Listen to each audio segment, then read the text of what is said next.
प्रणाम देव।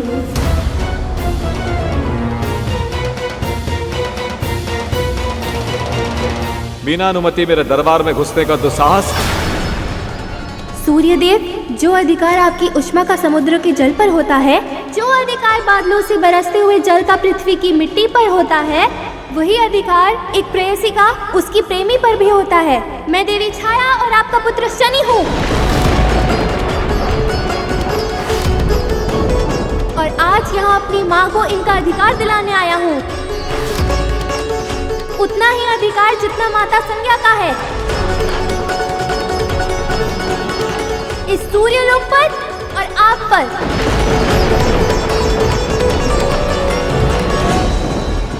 अधिकार की चर्चा, ये सबोध मुख से।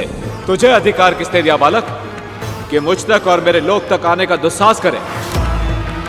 भूल तुम्हारी नहीं, तुम्हारी माता की है। जब तुम्हें ही अपना उचित स्थान स्मरण नहीं रहा तो अपने बालक को क्या सिखाओगी? संज्ञा की छाया थी तुम, बस, और कुछ नहीं।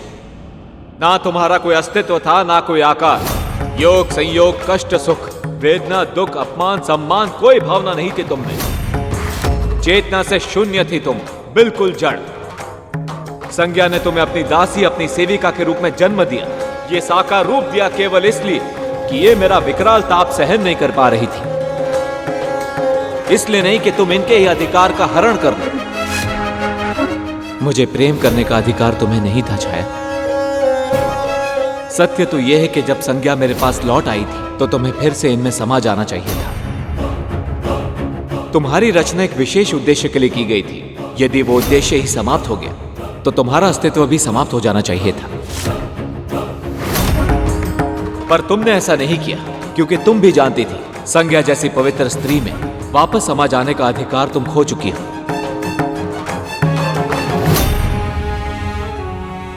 एक स्त्री की सबसे अमूल्य धरोहर, उसका चरित्र ही खो दिया है तुमने। एक स्त्री की सबसे अमूल्य धरोहर, उसका चरित्र ही खो दिया है तुमने। कैसे छाया, कैसे एक पर पुरुष के साथ संबंध बना पाई तुम?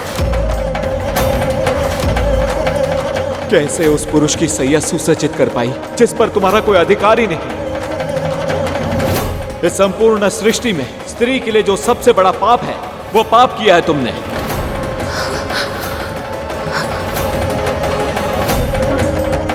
तुम कलुषित हो चुके हो छाया। पतिता हो तुम, पतिता। तुम कलुषित हो चुके हो छाया। पतिता हो तुम, पतिता।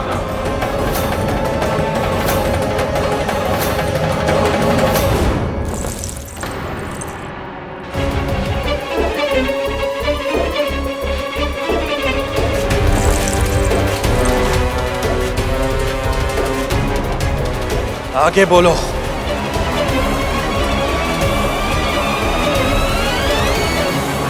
अपनी आंखों के सामने अपनी मां का अपमान होते देखना, उन्हें उपास का पात्र बनते देखना एक पुत्र के हृदय को छल्ली कर देता है। उस समय जो अग्नि उस पुत्र के हृदय में धधकती है, उसका ताप सूर्य के तेज से भी अधिक होता है। यह उस दिन आपने प्रमाणित किया था शनिदेव। बस कीजिए सूर्यदेव।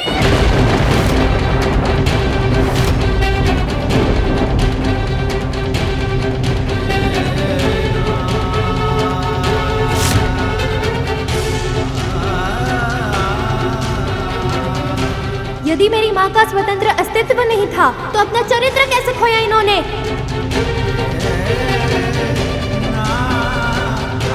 आप प्रकाश के देव हैं, फिर भी एक स्त्री के आंतरिक प्रकाश को पहचान नहीं पाए। अब मैं बताता हूँ सत्य। सत्य ये है कि जिस क्षण से माता संज्ञा ने अपनी छाया से अलग करके साकार रूप दिया, उसी क्षण से मेरी माँ अपने स्वतंत्र अस्तित्व की स्वामिनी बन गई। तन, मन और आत्मा सब स्वतंत्र था इनका।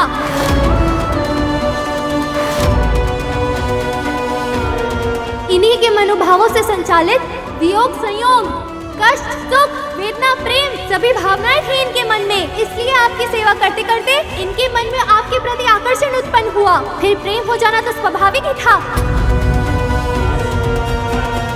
और आपने भी तो इनके प्रेम का उत्तर प्रेम करके ही दिया था।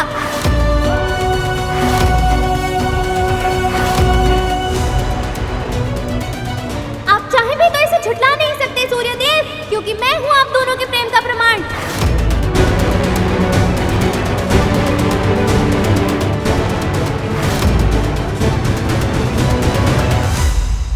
प्रेम नहीं किया है तुम्हारी माँ ने, छल किया है। मेरा रूप धर के मेरे पति के साथ संबंध बनाए हैं, उन्हें अंधकार में रखकर। इस सभा में उपस्थित प्रत्येक सभासद ये जानता है कि सूर्य देव के पास सत्य को जान लेने की अद्भुत शक्ति है। कोई भी रहस्य इनसे छुपा नहीं रह सकता। पर इससे भी अधिक महत्वपूर्ण ये है विमाता, यदि एक पुरुष यह नहीं जान पाता कि उसकी शैया में संबंध बनाती स्त्री उसकी पत्नी है या कोई और, तो कटाक्ष उस स्त्री के चरित्र पर नहीं, स्वयं उस पुरुष के चरित्र पर होना चाहिए।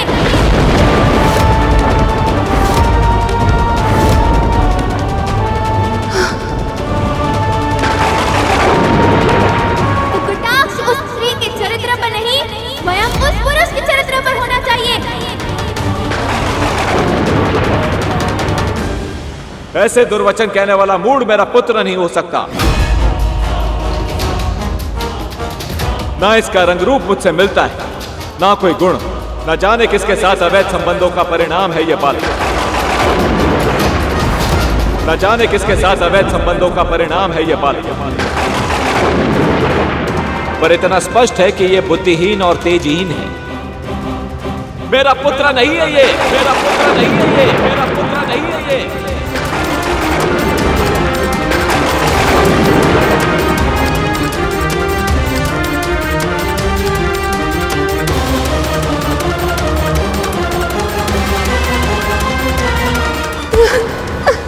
ये क्या कह दिया स्वामी आपने, ये क्या कह दिया? इतना बड़ा लांछन, इतना बड़ा आरोप। ये सुनने से पहले मेरे प्राण क्यों नहीं चले गए?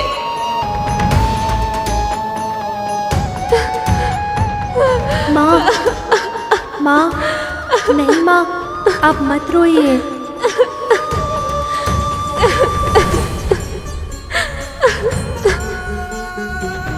इन्हें प्रमाण चाहिए ना?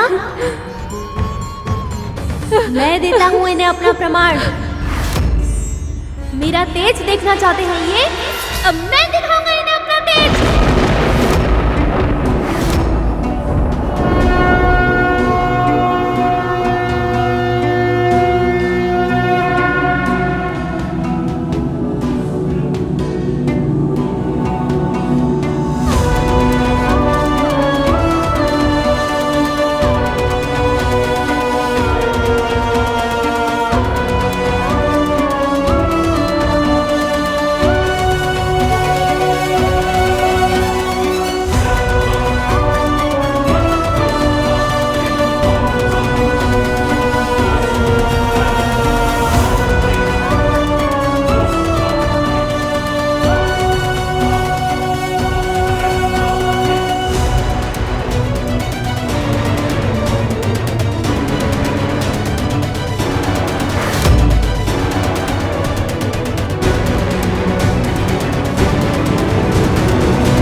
सूर्य संज्ञा और छाया की भी सोच से परे था।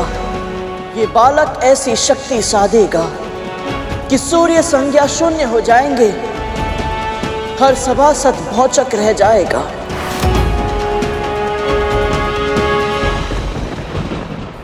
धूमल, यदि शनिदेव सच में इतने शक्तिशाली हैं कि सूर्य देव भी इनके सामने तेजहीन हो गए, तो फिर हम इनकी वक्र दृष्टि से कैसे बच पाएंगे?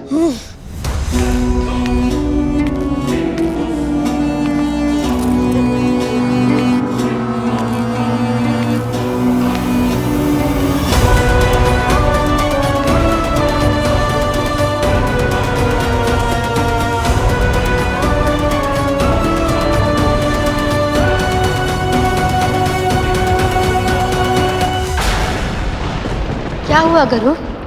तो मौन क्यों हो गए? उस दिन शनिदेव का क्रोध, उनका तेज सबको दिखाई दिया था, पर किसी को उनकी पीड़ा नहीं दिखाई दी थी। उनके हृदय में उठता भवंडर किसी को नहीं दिखा था।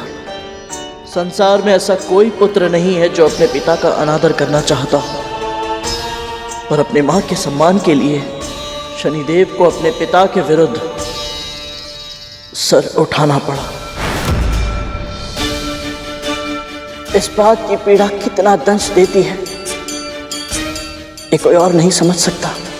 ये क्या कर रहे हो तुम? बस करो, इन्हें क्षमा कर दो पुत्र। हमें तुम्हारी शक्ति का आभास नहीं था, अब हमें ज्ञात हो गया है। इनसे अपनी दृष्टि हटा लो पुत्र। इस विमाता की बात मानो पुत्र, ये तुम्हारे पिता हैं और पिता पूजनीय होते हैं। तुम्हारे पिता को सारा संसार पूजता है, समस्त संसार का जीवन इन्हीं से संचालित होता है। अपने पिता को प्रताड़ित मत करो पुत्र। पिता से भी बड़ा स्थान होता है माँ का, और इन्होंने मेरी माँ का अपमान किया है, मेरी माँ का अधिकार छीना है इन्होंने। उनके साथ जो अन्याय किया है उसका दंड मैं इन्हें दे के रहूंगा। आज न्याय करूंगा मैं।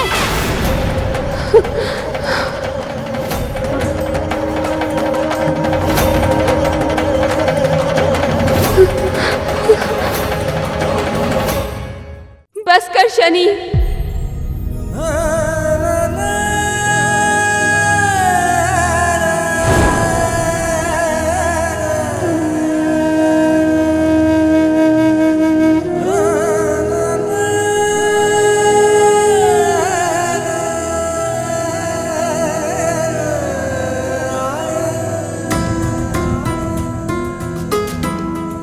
माँ, आप क्यों? अपने पिता का अपमान करने का साहस भी कैसे किया तूने? जब कोई हमारे साथ अनुचित करे तो प्रत्युत्तर में हम भी उसके साथ अनुचित व्यवहार करके कुछ भी ठीक नहीं कर सकते पुत्र। न्याय का अर्थ सदैव दंड देना नहीं होता है पुत्र। तू मुझे न्याय दिलाना चाहता था, पर तूने सूर्यदेव का तेज छीनकर संसार के सभी प्राणियों को जो कष्ट पहुंचाया है उसका आभास है तुझे। संसार में त्राही त्राही की पुकार मची है, क्या ये उन सब के साथ अन्याय नहीं है? न्याय का एक ही सिद्धांत है पुत्र, सहस्त्र अपराधी मुक्त हो जाए, पर एक भी निर्दोष को दंड नहीं मिलना चाहिए।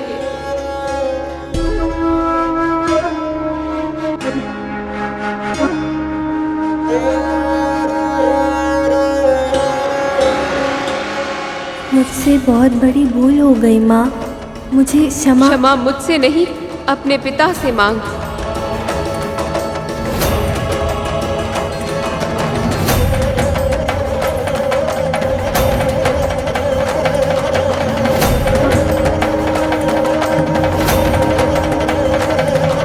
भूल तो मुझसे हुई है पुत्र।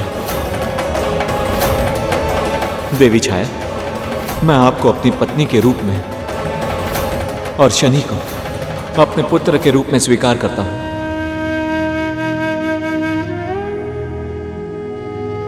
मैं आपको वो सारे अधिकार प्रदान करता हूं जो देवी संज्ञा को प्राप्त हैं।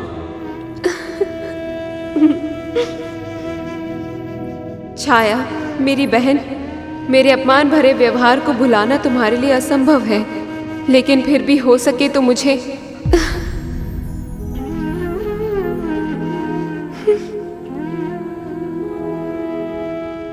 माता, पिताजी, अब मुझे जाने की आज्ञा दीजिए।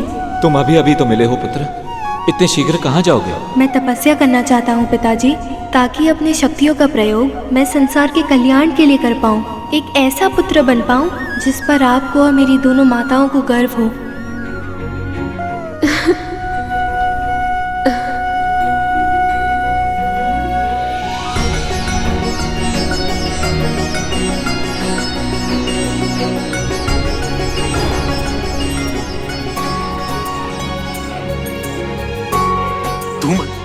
हमारी माँ ने शनिदेव के बारे में हमें ये सब क्यों नहीं बताया? वो तो सदैव हमें इनसे सावधान रहने के लिए कहती रही। माँ सही ही कहती थी, सावधान तो अभी भी रहना होगा इनसे, नहीं तो कहीं हम भी भूत नंदी की तरह आहत हो गए तो।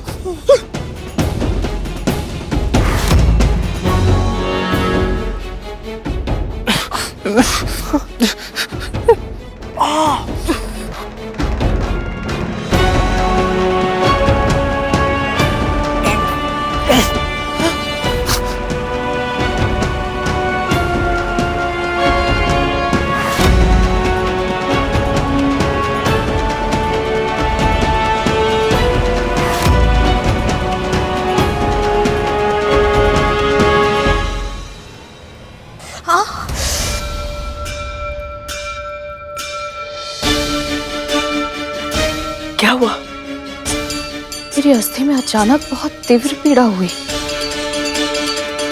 अस्थि में पीड़ा तो शनि के प्रकोप के कारण होती है।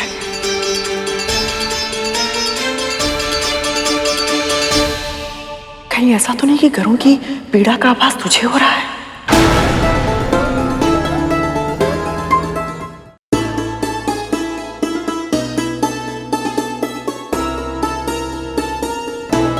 पता नहीं दीदी, मैं बस इतना जानती हूँ, यदि हमारा संदेश सत्य है और हमारे पुत्र शनि ग्रह पर ही है, तो हमें बिना भयभीत हुए शनिदेव की पूजा की तैयारी करनी चाहिए। यदि इसका आभास इतना दृढ़ है तो अवश्य ही मेरे पुत्र गरुड़ के साथ शनिदेव के समक्ष होंगे।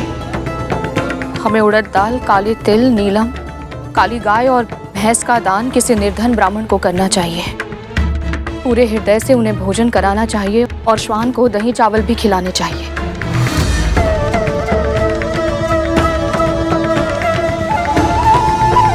तू इतनी शांत कैसे है? तुझे तेरे पुत्र के लिए भय नहीं लग रहा है?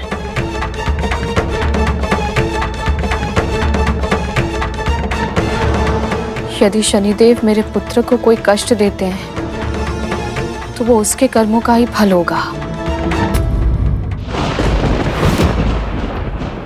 जब मुझे आभास हुआ था कि मेरा पुत्र अपना मार्ग भटककर सूर्यलोक के स्थान पर शनि ग्रह पर पहुंच गया है, तो ये सत्य है कि मैं विचलित हुई थी।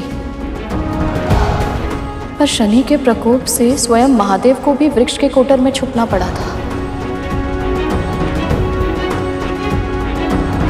तो मेरा और आपका भयभीत होना स्वाभाविक ही है।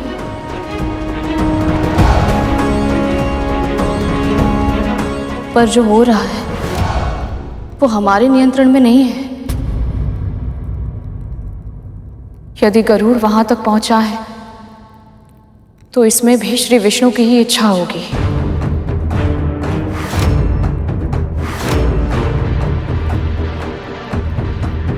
और मेरे हरि की हर इच्छा में अच्छाई छुपी होती है।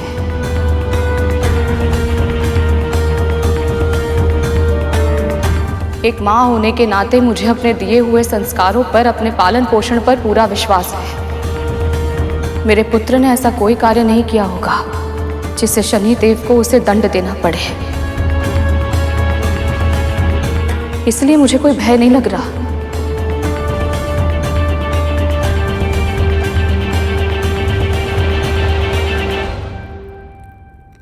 मुझे सूर्य पुष्प चाहिए और उसके लिए तुझे सूर्यलोक जाना होगा।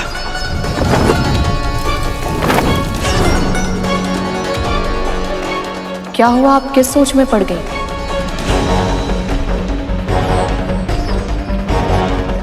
तुझे तो बहुत सारी तैयारियां करनी थी ना। स्मरण रहे, कोई भी भूल नहीं होनी चाहिए। यदि तेरे या तेरे पुत्र के कारण मेरे पुत्रों का हित हुआ तो परिणाम अच्छा नहीं होगा।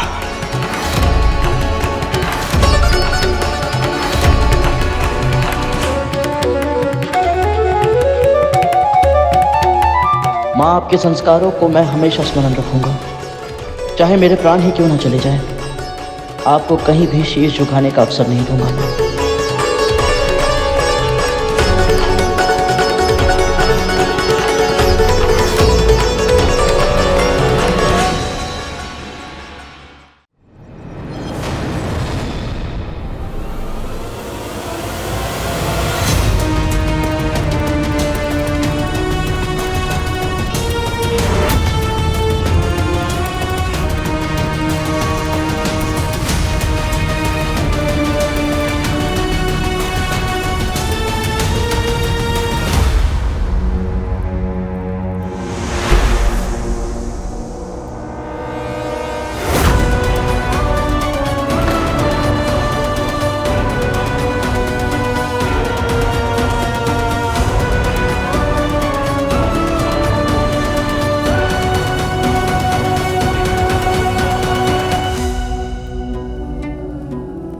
अपने माता पिता और विमाता से आशीर्वाद लेकर आपने इतनी कम आयु में भीषण तप किया।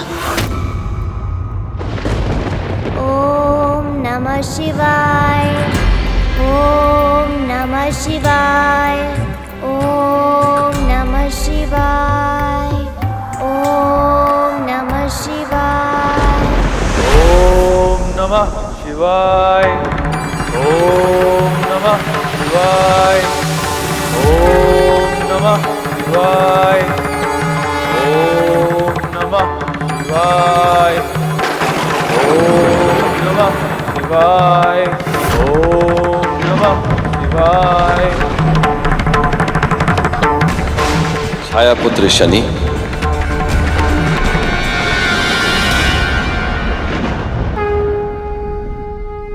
आपकी तपस्या सफल हुई।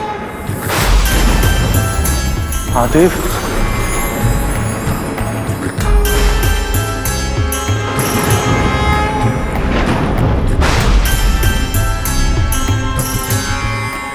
प्रणाम महादेव।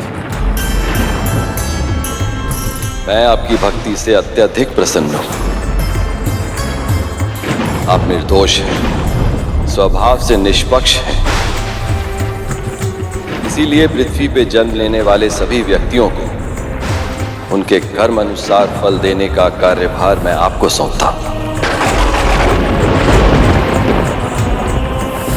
आज से आप न्यायाधीश और दंडाधिकारी जैसे नामों से भी जाने जाएंगे।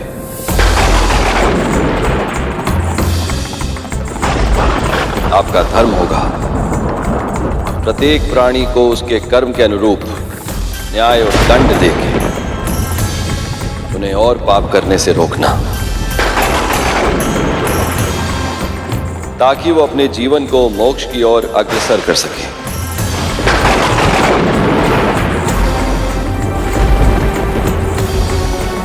जो आज्ञा प्रभु।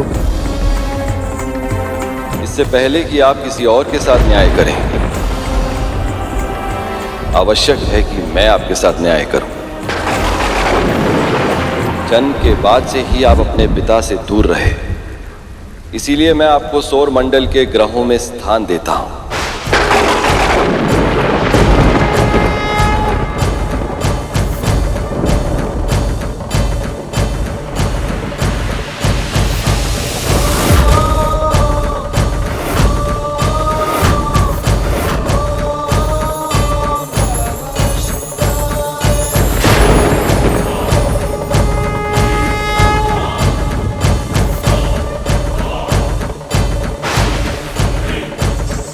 आज से आपके शस्त्र होंगे त्रिशूल, गदा और तीर।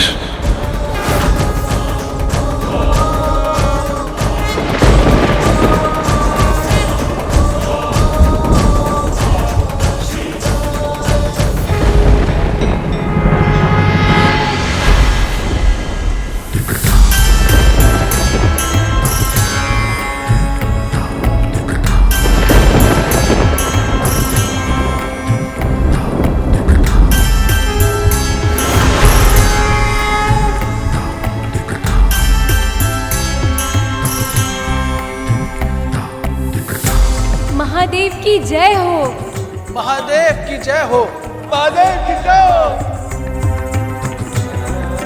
महादेव की जय हो।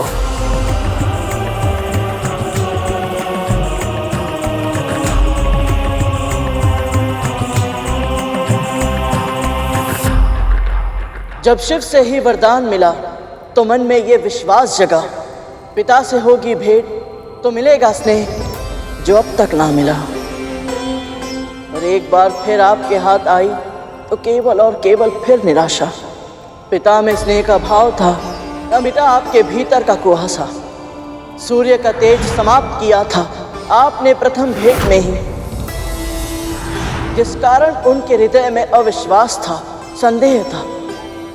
फिर मिलते ही आप तप करने उनसे दूर भी तो चले गए थे, तो कैसे जानते वो आपको कि आपके मन में कौन से भाव बसे थे।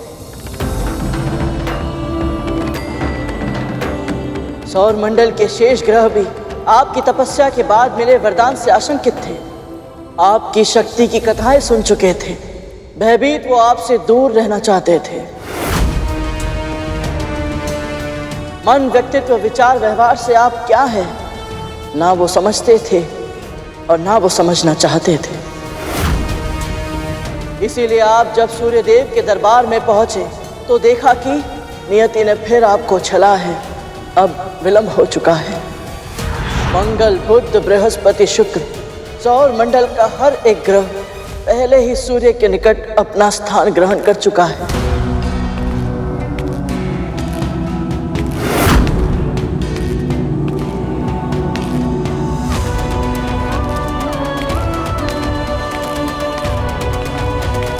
प्रणाम पिताश्री।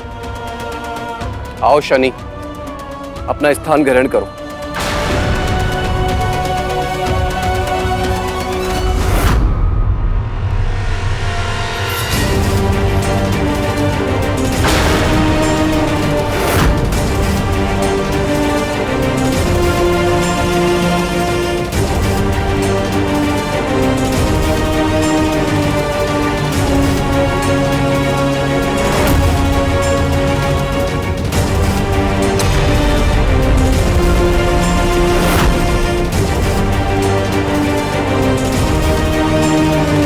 इस सोच में पड़ गए शनि।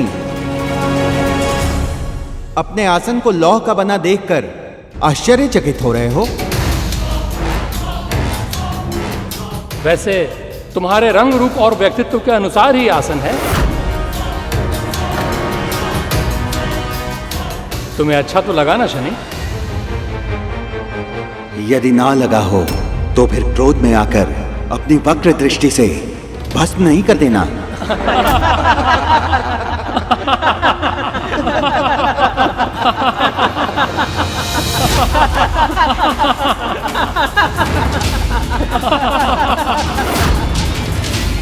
ये सब परिहास करते तो मैं भी इनके साथ हंसता, परंतु ये मेरा उपहास कर रहे हैं और आप मौन हैं। आपके इस दरबार में अन्य सभी स्वर्ण के सिंहासनों पर विराजमान हैं और मेरे लिए लौह का आसन। मुझे स्वर्ण से प्रेम नहीं है पिताश्री, परंतु सत्य, समानता और न्याय से है। और सत्य ये है, आज एक बार फिर आपने मेरी उपेक्षा की।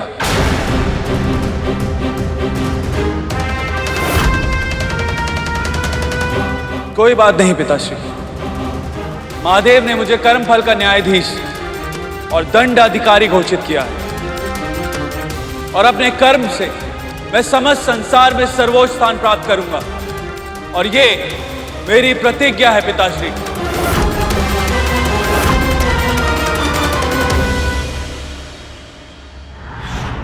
आपको दंडाधिकारी का कार्यभार सौंपा गया था शनिदेव, और जो दंड देते हैं उनसे सभी भयभीत तो होते हैं पर उनका सम्मान नहीं कर पाते, क्योंकि आपकी छवि ही ऐसी है कि आपके सामने आने के बाद सभी को अपने बुरे कर्मों की स्मृति सताने लग जाती है।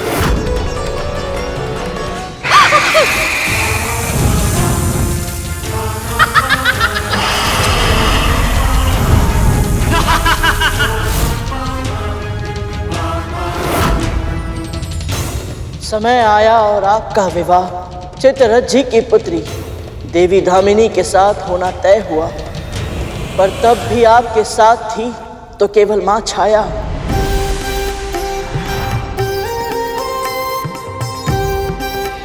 पिता का आगमन बस औपचारिकता के लिए हुआ, पर एक भी ग्रह आपकी प्रसन्नता में सम्मिलित नहीं हुआ।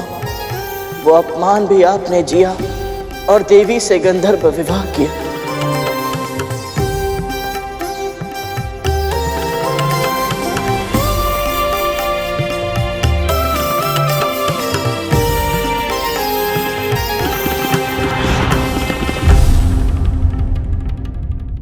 एक बार शनिदेव लीन थे तपस्या में, ना जागे थे ना सोए थे।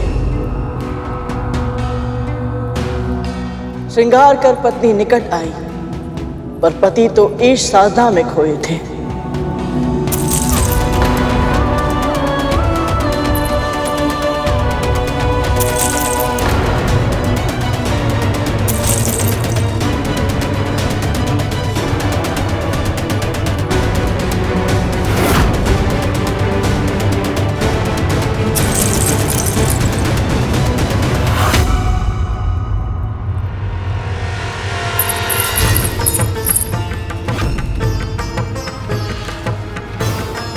पत्नी अपने पति का ध्यान आकर्षित करने के लिए प्रयत्न करे और फिर भी उसका पति उससे उदासीन रहे, एक स्त्री के लिए इससे बड़े अपमान की बात और कुछ नहीं हो सकती।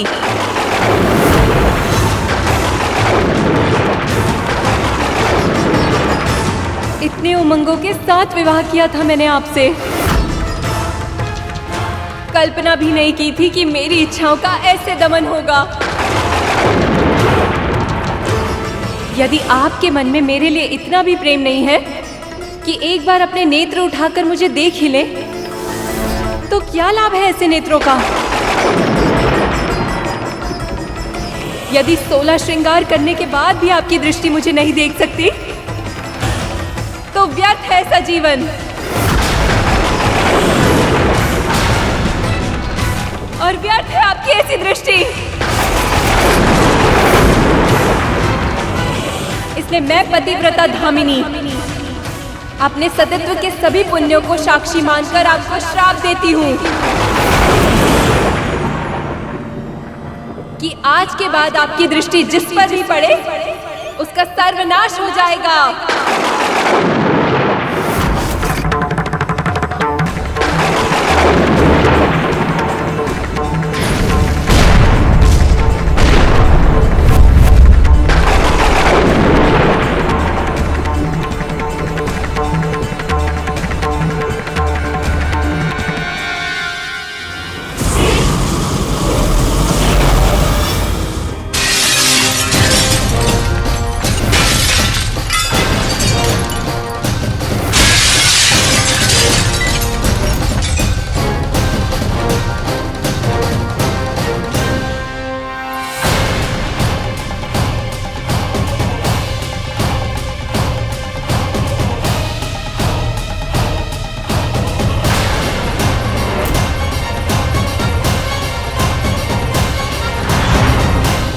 बस करो पुत्र, मुझे उस क्षण का स्मरण मत कराओ। क्रोध में आकर मैंने एक शिव भक्त की तपस्या को भंग करने का दुस्साहस किया था और उस पाप का फल मैं आज तक भुगत रही हूँ। अब चाहे कितने भी अच्छा क्यों ना हो, मेरे पति एक क्षण के लिए भी दृष्टि उठाकर मुझे देख तक नहीं सकते।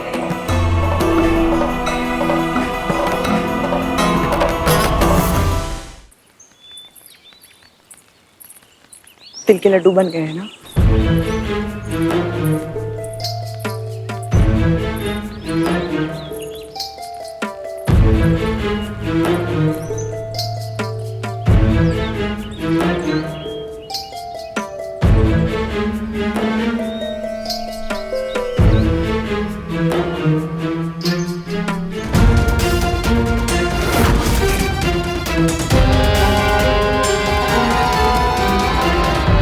तुम दोनों के यहाँ खड़े रहने से तुम्हारे भाई वापस नहीं आएंगे।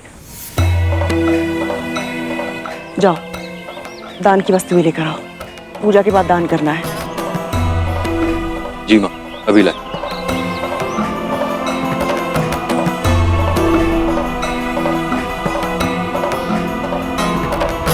देवी धामिनी के इस श्राप के बाद आपकी दृष्टि न केवल उनके लिए बल्कि पूरे संसार के लिए अभिशाप बन गई। पिता की उपेक्षा, मां से वियोग और पत्नी के श्राप जैसे अनेक दुखों से उत्पन्न नकारात्मक ऊर्जा आपकी तपस्या के कारण तपोबल में बदल गई और उसी तपोबल का परिणाम है आपकी वक्र दृष्टि और उसका अद्भुत प्रभाव। अब ये दृष्टि जिस प्राणी पर पड़ती है उसकी दुर्गति निश्चित ही हो जाती है।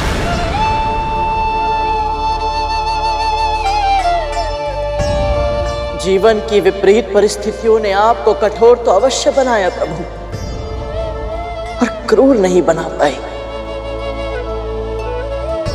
महादेव ने आपको दंडाधिकारी के पद पर आसीन किया क्योंकि आप स्वभाव से ही निष्पक्ष हैं। किसी भी व्यक्ति, परिस्थिति या स्थान से कोई भी भावनात्मक लगाव नहीं रखते आप। बस कर्मों का फल देकर न्याय करते हैं। एक संपूर्ण ग्रह के स्वामी होने के बाद भी आप में तनिक भी अहंकार नहीं है। इतना अपमान सहा आपने, पर फिर भी प्रतिशोध की भावना को अपने भीतर पनपने नहीं दिया। अधर्मी को कभी क्षमा नहीं करते आप, और धर्म का पालन करने वालों का तनिक भी अहित नहीं करते।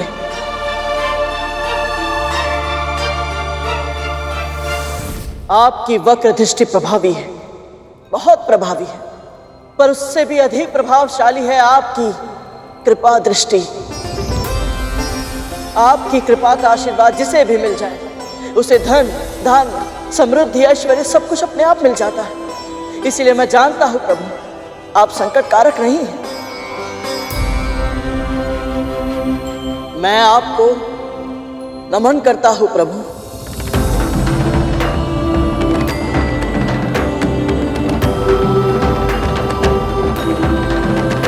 गरुड़, तुमने अपने वचन का मान रखा। हमारे जन्म और जीवन की कथा पूर्ण शुद्धता से सुनाई, और बहुत ही बुद्धिमानी से तुमने अपनी मां की चुनौतियों को हमारी मां की कठिनाइयों के साथ जोड़कर प्रस्तुत किया, ताकि तुम हमें भावुक कर पाओ। इससे एक बात सिद्ध होती, प्रारंभ में भले ही तुम मौन रहे हो, लेकिन वार्तालाप की कला में तुम पारंगत हो।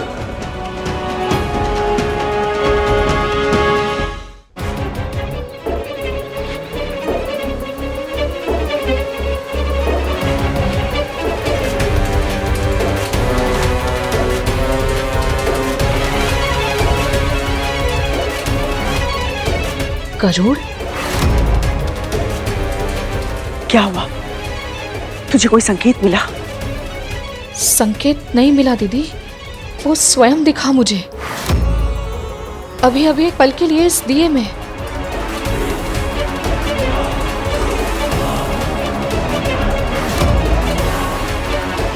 और साथ में उसके नाग भाई भी थे। इस संकेत का क्या अर्थ हुआ? उन पर कोई संकट तो नहीं?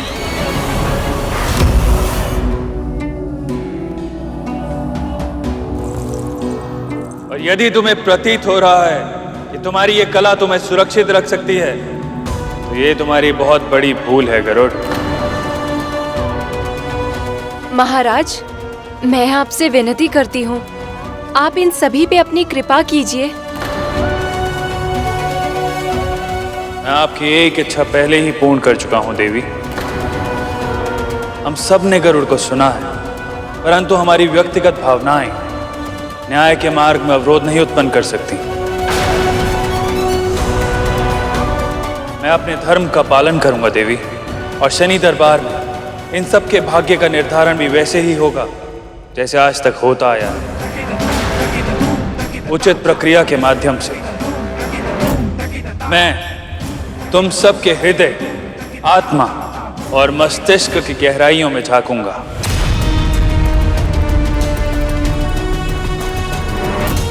फिर मैं निर्णय लूंगा कि तुम क्षमा के योग्य हो या दंड के।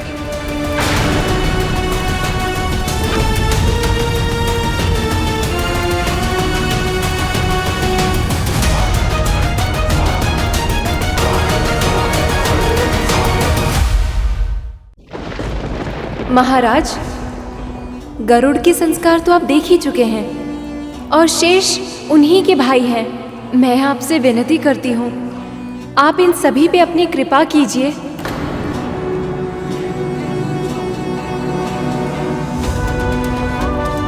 मैं आपकी एक इच्छा पहले ही पूर्ण कर चुका हूं देवी। हम सब ने गरुड़ को सुना है, परंतु हमारी व्यक्तिगत भावनाएं न्याय के मार्ग में अवरोध नहीं उत्पन्न कर सकती। मैं अपने धर्म का पालन करूंगा देवी, और शनि दरबार में इन सब के भाग्य का निर्धारण भी वैसे ही होगा जैसे आज तक होता आया है, उचित प्रक्रिया के माध्यम से।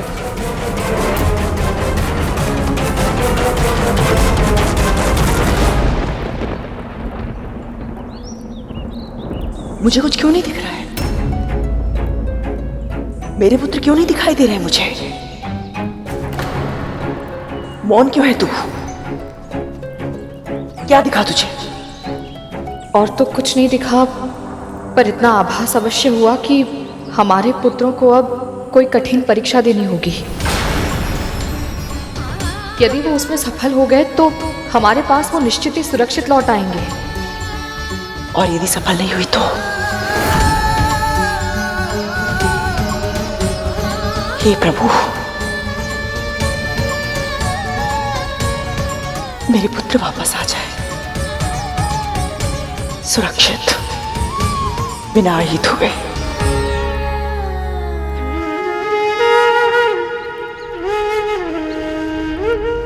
गरुड़, सही कहा तुमने। मेरे जीवन की परिस्थितियों ने मुझे कठोर बना दिया है,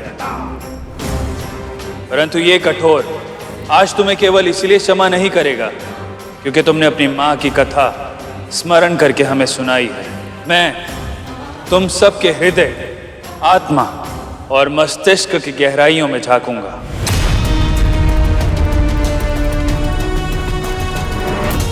फिर मैं निर्णय लूंगा कि तुम क्षमा के योग्य हो या दंड के। और उसके लिए मैं तुम सब की परीक्षाएं लूंगा, परंतु ध्यान रहे, तुम में से किसी एक भी परीक्षा में उत्तीर्ण हुआ तो तुम सबको शनि की 7.5 का प्रकोप सहना होगा।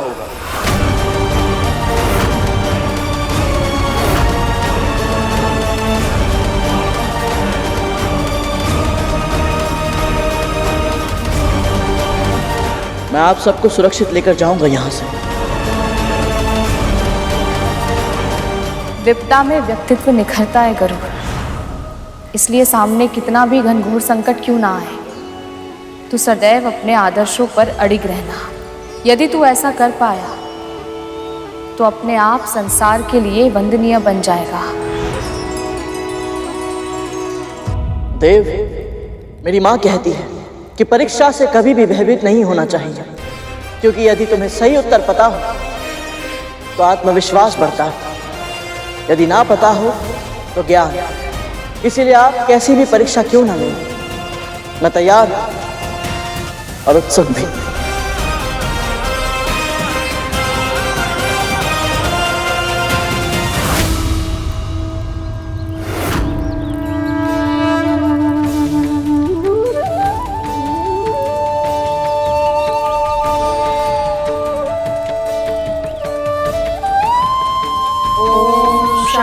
शनिश्चराय नमः।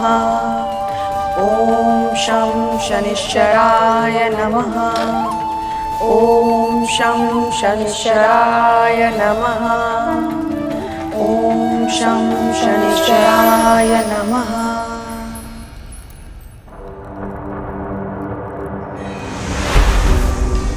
प्रथम परीक्षा के रूप में मैं तुमसे कुछ प्रश्न करूंगा गरुड़, और इस कर्पूर के पूर्ण तरह जल जाने से पहले तुम्हें उन सभी के उत्तर देने होंगे। जो आज्ञा शनिदेव। पहला प्रश्न, जिस जल में सब कुछ घुल जाता है वो क्या है जिसमें जल स्वयं घुला हुआ है? वायुमंडल। और वायुमंडल किस में घुला हुआ है? स्वर्ग में। और स्वर्ग? स्वर्ग और सभी शेष लोग वैकुंठ में घुले हुए हैं देव। वैकुंठ, वो किस में घुला हुआ है?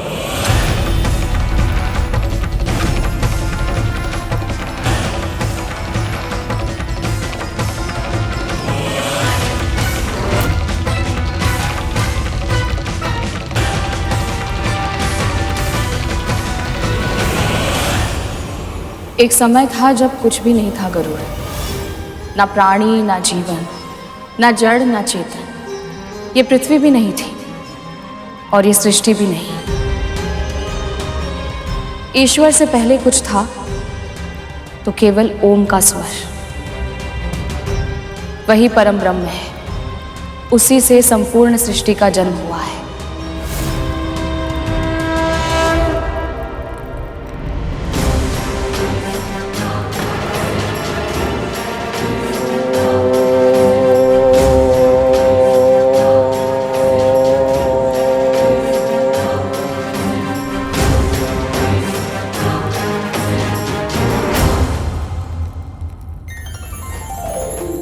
जब कुछ नहीं था तब ओम था।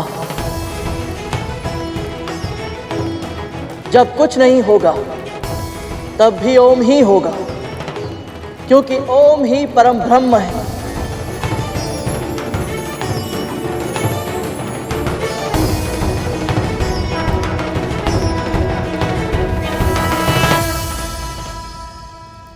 तुम अपनी पहली परीक्षा में सफल हुए गरुड़।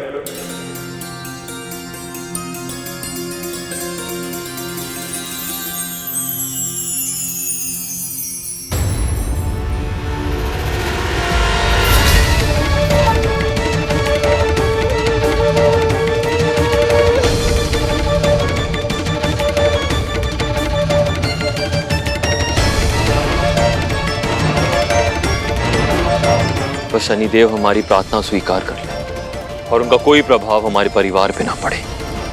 प्रभाव ही तो है कालिया। महारानी एक दासी के साथ पूजा कर रही है।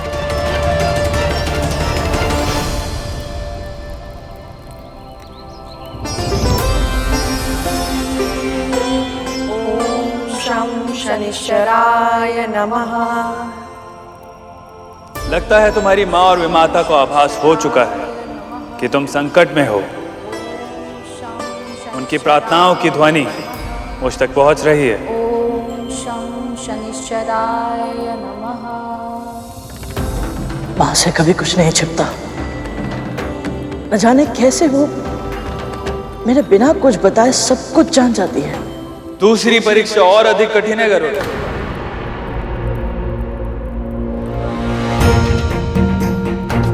स्वामी इस बालक के साथ इतना कठोर व्यवहार क्यों कर रहे हैं? संन्यास श्रेष्ठ है या गृहस्थ जीवन? इस प्रश्न का सही उत्तर जानने के लिए तो मैं भी उत्सुक हूँ। तुम्हें क्या श्रेष्ठ लगता है गरुड़? मेरी दृष्टि में गृहस्थ जीवन अधिक श्रेष्ठ है देव। क्यों? कहा तो ये जाता है कि ईश्वर को जानने के लिए पहले स्वयं को पहचानना पड़ता है, और स्वयं को पहचानने के लिए संन्यास अनिवार्य है। जैसे कि आपने कहा, एक सन्यासी के लिए अंतिम लक्ष्य होता है ईश्वर या परम सत्य की खोज करना। पर यह खोज तो एक गृहस्थ भी कर सकता है देव। कैसे गरुड़? गृहस्थी के बंधन में बंधा होता है। उसे अपने साथी की और अपने बच्चों की चिंता होती है, परंतु सत्य की खोज तो वो कर सकता है जो स्वतंत्र हो। किसी की चिंता करना बंधन नहीं, प्रेम होता है देव। प्रेम भी तो एक बंधन ही है गरुड़। क्षमा करे देव, यदि प्रेम निस्वार्थ भाव से किया जाए तो बंधन नहीं होता। ऐसा मानने के लिए तुम स्वतंत्र हो गरुड़, पर इसको सिद्ध करने के लिए कोई उदाहरण दे सकते हो?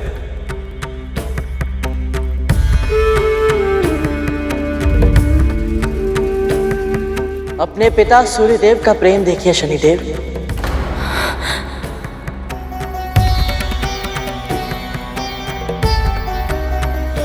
चाहे फूल हो या कांटे, सूर्यदेव समान रूप से सभी को अपनी धूप, अपनी ऊर्जा देते हैं ताकि संसार को जीवन शक्ति मिल सके। पवन देव बिना किसी भेदभाव के सभी को वायु देते हैं।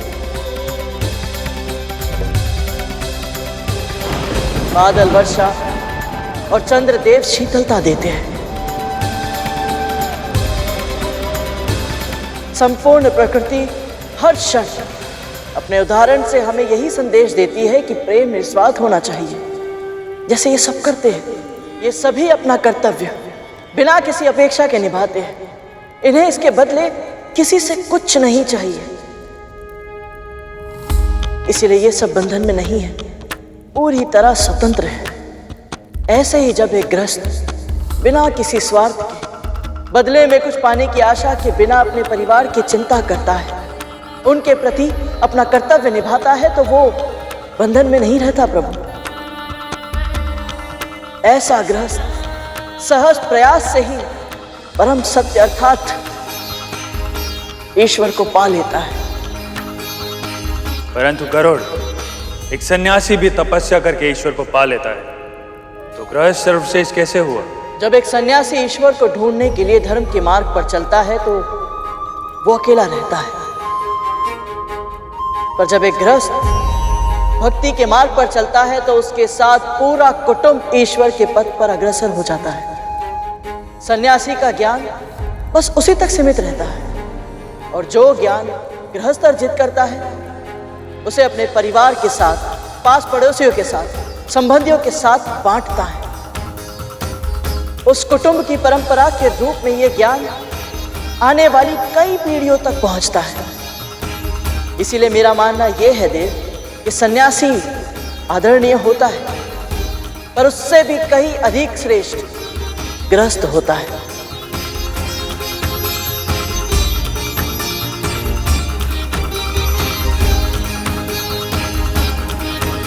और अगली परीक्षा से पहले मैं तुम्हें बताना चाहता हूं गरुड़, तुम्हारी बुद्धि और तुम्हारा ज्ञान अद्भुत है। तुमने अपनी मां के कहे एक एक शब्द को अपने मन में संजो के रखा है और जीवन जब जब तुम्हारे सामने चुनौतियां प्रस्तुत करेगा, ये कुशलता तुम्हारी सबसे बड़ी सहायक सिद्ध होगी। और अब मेरा अंतिम प्रश्न, तुम्हारी मां सदैव अच्छे कर्म करती है, कभी किसी का बुरा नहीं किया उन्होंने, फिर भी उनके और उनके पुत्र के भाग्य ने उन्हें दास बना दिया।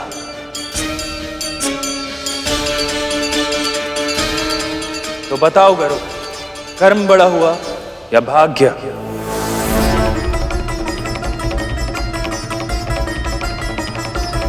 मैं महर्षि कश्यप की पत्नी विंता अपनी बहन कद्रू की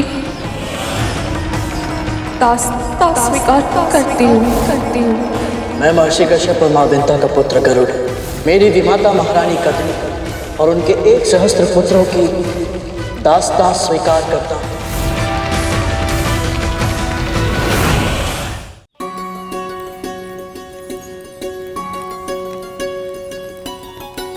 पूजा तो अच्छे से संपन्न हो गई दीदी, अब दान देना आरंभ करें।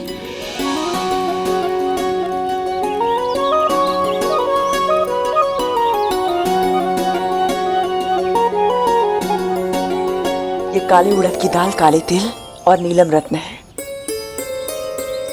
बस मुझे इतना आशीर्वाद दीजिए कि शनि देव के ग्रह से मेरे पुत्र सुरक्षित लौट आए। जैसा तुम चाहती हो वैसा ही होगा पुत्री। शनिदेव तुम्हारे पुत्रों पर कृपा करें, उन्हें सुरक्षित अपने ग्रह से निकल जाने दें। बाबा, ईश्वर की प्रेरणा से मेरी ओर से ये छोटी सी भेंट स्वीकार करें। आशीर्वाद में कुछ विशेष नहीं मांगोगे पुत्री? आपको जो उचित लगे अपनी पुत्री समझकर दे दीजिए। अद्भुत पुत्री, अद्भुत। जो मांगता है उसे बस वही मिलता है जिसकी उसने इच्छा व्यक्त की है, पर जो नहीं मांगता उसे ईश्वर वो सब कुछ देते हैं जो उसके लिए उचित होता है। तुम निश्चिंत रहो, शनिदेव तुम्हारी प्रार्थना अवश्य स्वीकार करेंगे। तुम्हारे पुत्र को कभी कोई हानि छू कर भी नहीं जाएगी। ऐसी बातें करके विंता क्या सिद्ध करना चाहती है कि उसका पुत्र प्रेम मुझसे अधिक निस्वार्थ है। आइए बाबा, अपना स्थान ग्रहण कीजिए, भोजन कर लीजिए।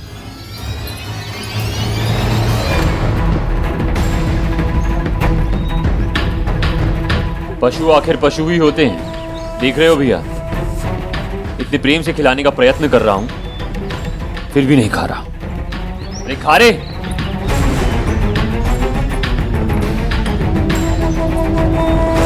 उसे भी वश मत करो, मैं खिलाती हूँ।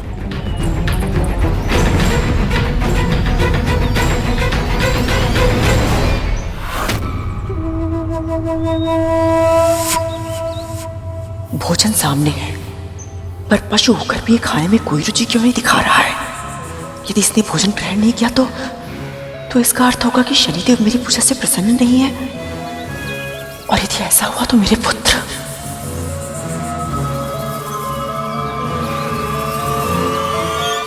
कर्म बड़ा है या भाग्य, ये विवाद तो बहुत लंबे समय से चला आ रहा है प्रभु। सत्य तो ये है कि ये प्रश्न मैंने स्वयं से और अपनी माँ से कई बार किया है कि हमारा जीवन ऐसे क्यों है। पर मेरी माँ कहती है कि जो जिसके योग्य होता है ईश्वर उसे वही देते हैं। हम में से अधिकतर व्यक्ति कई बार एक पल ठहर कर जब अपने आप को देखते हैं तो हम यही सोचते हैं कि ऐसा कठिन जीवन हमें क्यों मिला। पर कालांतर में सच्चे और परिश्रमी व्यक्ति के लिए जीवन की वही कठिनता सबसे बड़ी संपत्ति बन जाती है।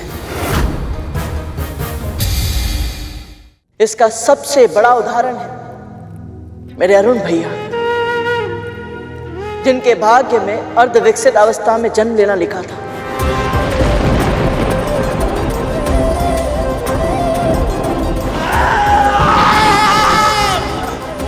पर उनकी तपस्या से उन्होंने जो कर्म किया उसके कारण वो आज सूर्य देव के सारथी बन गए।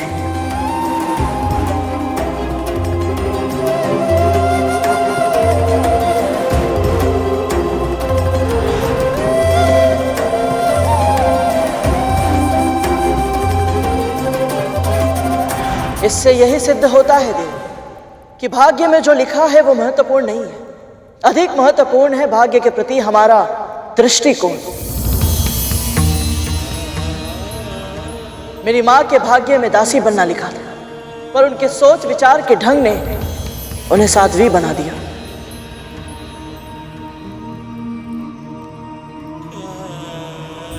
दृष्टिकोण हमारा विषय नहीं है गरुड़।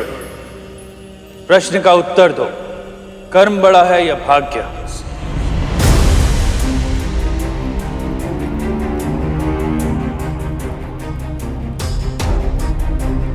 हम अपने भाग्य से नहीं भाग सकते देव, पर हमारे कर्म वो शस्त्र हैं जिनके माध्यम से हम अपने भाग्य को संचालित कर सकते हैं। क्या तुम्हें पूरा विश्वास है कि भाग्य को बदला भी जा सकता है? यदि हमारे कर्म अच्छे होंगे तो हो सकता है कि हम अपने भाग्य को भी बदल पाए। गरुड़, तुम्हें अपने कहे एक एक शब्द को उदाहरण के साथ सिद्ध करना होगा, अन्यथा तुम्हारा उत्तर स्वीकार नहीं जाएगा और तुम इस परीक्षा में असफल हो जाओगे।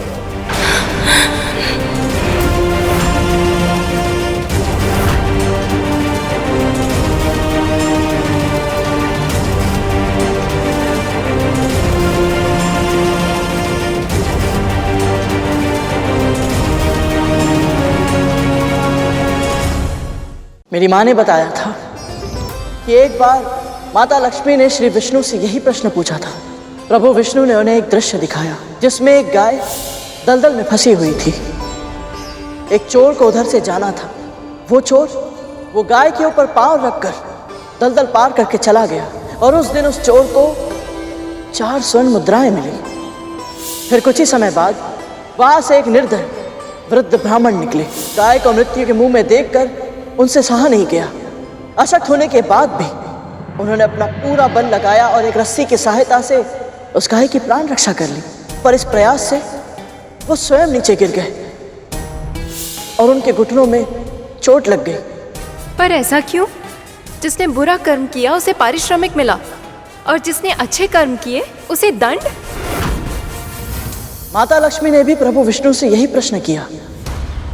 तब प्रभु विष्णु ने बताया कि उस दिन उस चोर के भाग्य में बहुत अधिक स्वर्ण था, पर कुकर्म के कारण उसे केवल 4 मुद्राएं मिली और दूसरी ओर उन ब्राह्मण के भाग्य में मृत्यु थी। पर अच्छे कर्म के कारण केवल एक साधारण सी चोट आई और सामने खड़े यमदूत वापस लौट गए।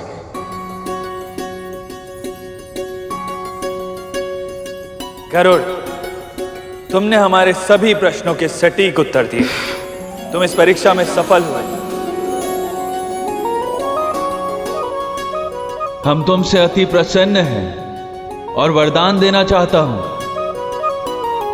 बोलो, तुम्हारे हृदय की सबसे प्रबल इच्छा क्या है?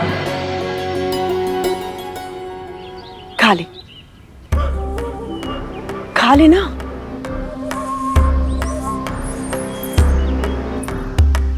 माँ के खिलाने पे भी नहीं खा रहा। कितना हट्टी है ये।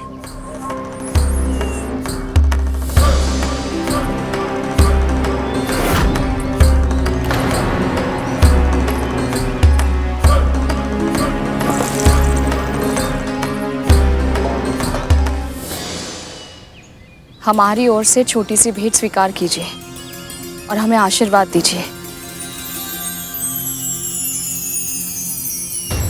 ये श्वान ऐसे कैसे खा रहा है?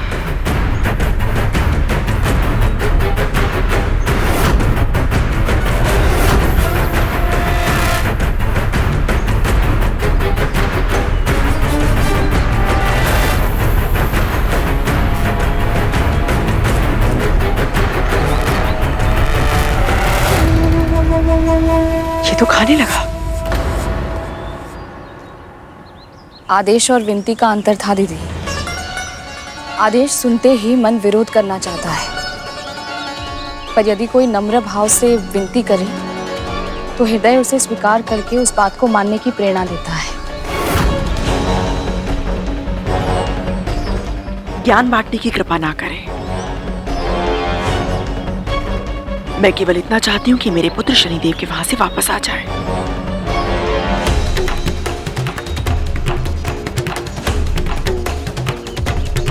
श्वान ने सारे दही चावल समाप्त कर लिए।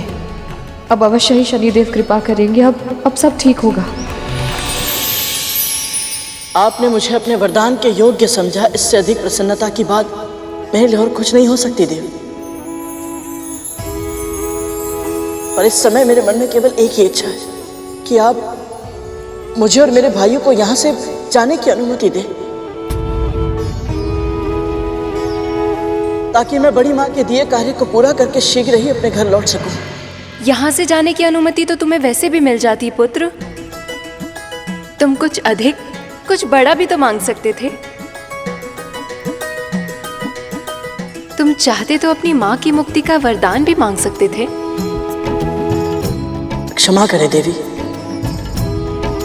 और जो कर्म मुझे अभी करना है मैं उसके लिए चिंतित था, इसलिए माँ की मुक्ति का विचार मेरे मन में आया ही नहीं।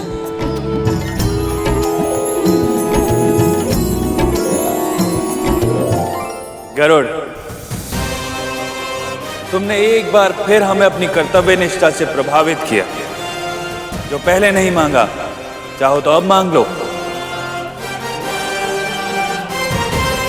आपका बहुत बहुत धन्यवाद शनिदेव। पर सत्य तो ये है कि मेरी माँ के लिए उनकी सौगंध को निभाना ही उनका धर्म है। वो कभी अपने वचनों से पीछे नहीं हटेंगी। जब तक बड़ी माँ स्वयं उन्हें दास्ता से मुक्त नहीं कर देती, मेरी माँ अपने आप को मुक्त नहीं मानेंगी। इसलिए यदि मुझे मेरी माँ को दास्ता से मुक्त करवाना है तो मुझे पहले बड़ी माँ को प्रसन्न करना होगा। फिर चाहे ये कितना भी कठिन क्यों ना हो, इसमें कितना भी समय क्यों ना लगे। तुम अद्भुत हो गरुड़, और अद्भुत है तुम्हारी माँ।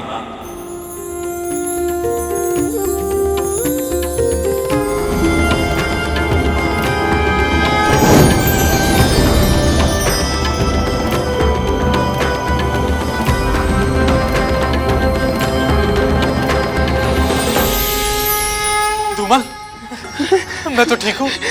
मैं भी। आपने हमें जीवन दान दिया। आपका बहुत बहुत धन्यवाद प्रभु। धन्यवाद अपने भाई गरुड़ को दो, इसी ने तुम सबके प्राणों की रक्षा की है। धन्यवाद गरुड़।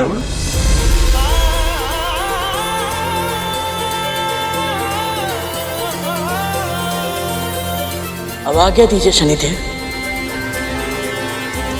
तुम्हारी यात्रा निर्विघ्न पूरी हो गरुड़। तुम अपने सभी प्रयासों में सफल हो। मेरा प्रणाम स्वीकार करें देवी।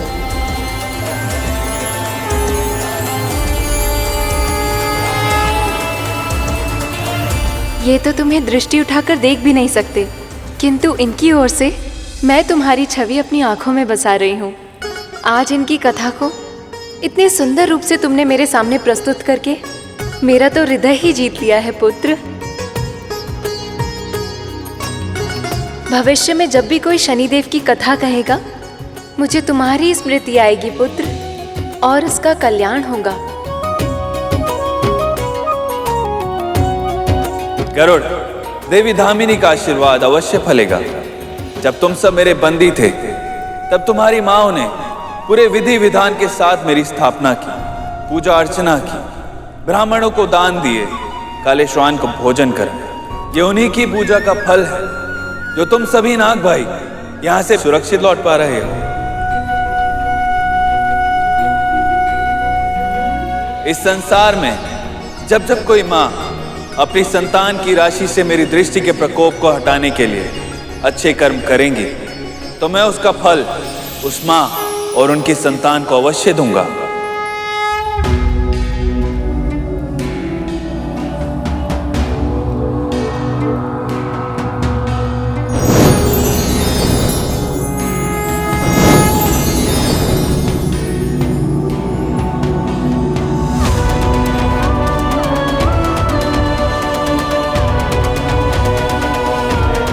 जय शनिदेव।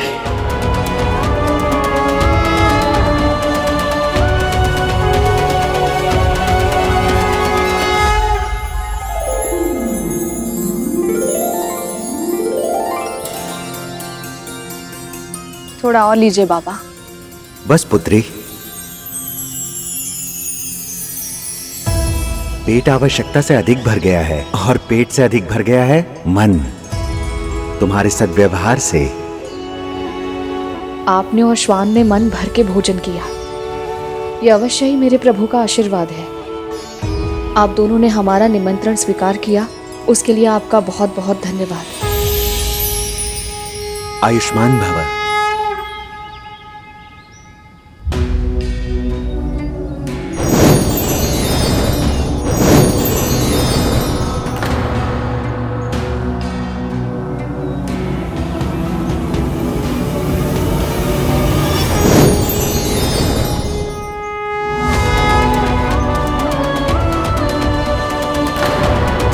शनिदेव,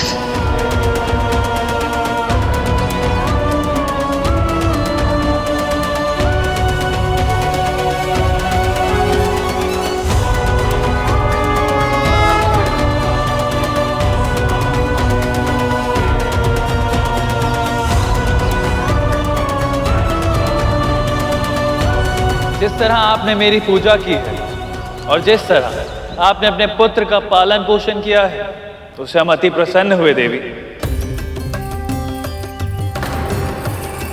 आपने गरुड़ के तन को साहस, मन को धर्म के सुविचारों और आत्मा को भक्ति से सींचा है, और वो भी तो आपके कहे हर शब्द को प्रत्येक क्षण स्मरण रखता है। उसके हर कर्म में आपके दिए संस्कार दिखाई देते हैं और मुझे पूर्ण विश्वास है भविष्य में आपका पुत्र अपनी मातृभक्ति के लिए जाना जाएगा। भविष्य में आपका पुत्र अपनी मातृभक्ति के लिए जाना जाएगा। भविष्य में आपका पुत्र अपनी मातृभक्ति के लिए जाना जाएगा, और वो केवल आपके लिए ही नहीं परंतु समस्त संसार के उद्धार में सहायक होगा।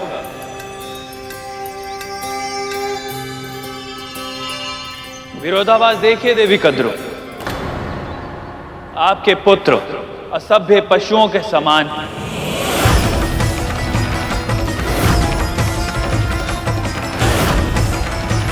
उन्होंने हमारे सैनिकों पर आक्रमण करने का दुस्साहस किया और परिणाम वही हुआ जो होना था। आपके पुत्र घायल हो गए।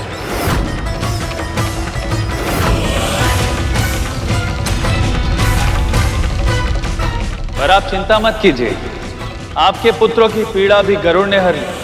जब मैंने उससे वरदान मांगने को कहा तो उसने स्वयं की चिंता ना करते हुए अपने नाग भाइयों की सुरक्षा मांग ली। ऐसा है उसका व्यक्तित्व। इसका अर्थ है मेरे पुत्र सुरक्षित हैं। हाँ, अभी तक तो सुरक्षित है और शीघ्र ही आपके पास लौटेंगे भी।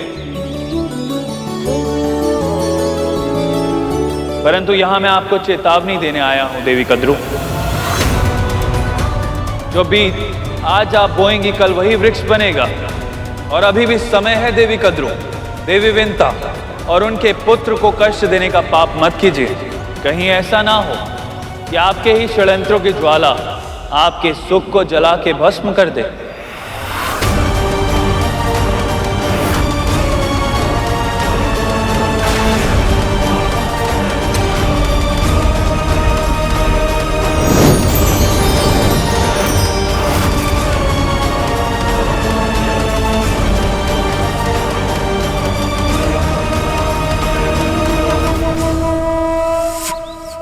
भूतनंदी, जब तुम आहत हुए थे बहुत कष्ट हुआ होगा ना?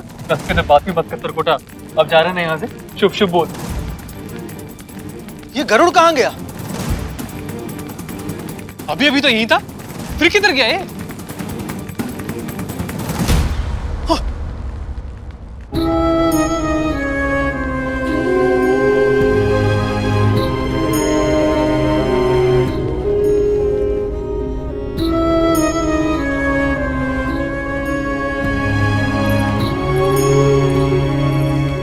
मेरे होते हुए भी आप सबको घाव लग गए। मैंने बहुत प्रयास किया था कि कोई भी चोटिल ना हो, पर मैं असफल रहा। मुझे क्षमा करना मित्र।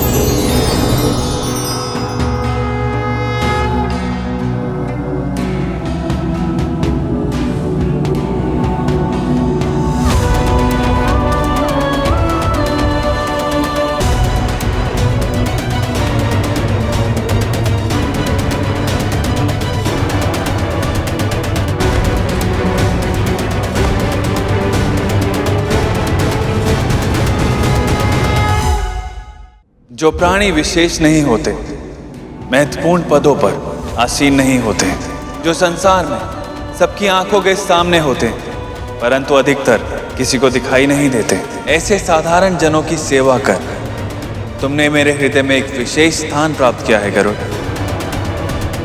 इसलिए मैं तुम्हें एक वरदान और देना चाहता हूं। आज से मेरी वक्र दृष्टि तुम पर कभी नहीं पड़ेगी।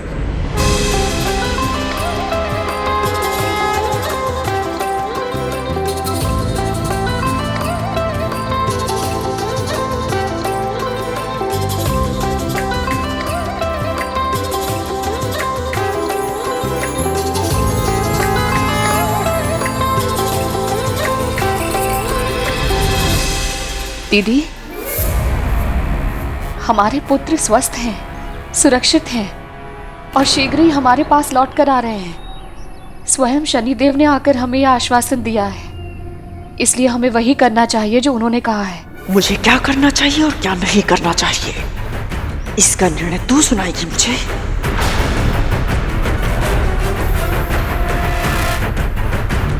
अपना स्थान मत भूल दासी। शनिदेव ने तेरे पुत्र की प्रशंसा क्या कर दी, तेरी जीवा इतनी लंबी हो गई कि तो अब मुझे समझाने लगी है। ऐसा नहीं है महारानी। समय नष्ट मत कर और जा यहाँ से। मेरे पुत्रों के स्वागत की तैयारी कर। मृत्यु के मुख से लौट कर आ रहे मेरे वीर पुत्र। स्वागत ऐसा होना चाहिए कि देखने वालों की आंखें धुंधली हो जाए। जी।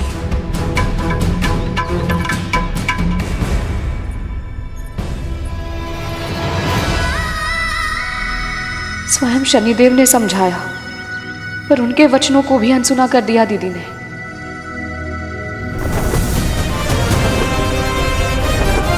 गरुड़, अब कहीं और मत भटका देना हमें।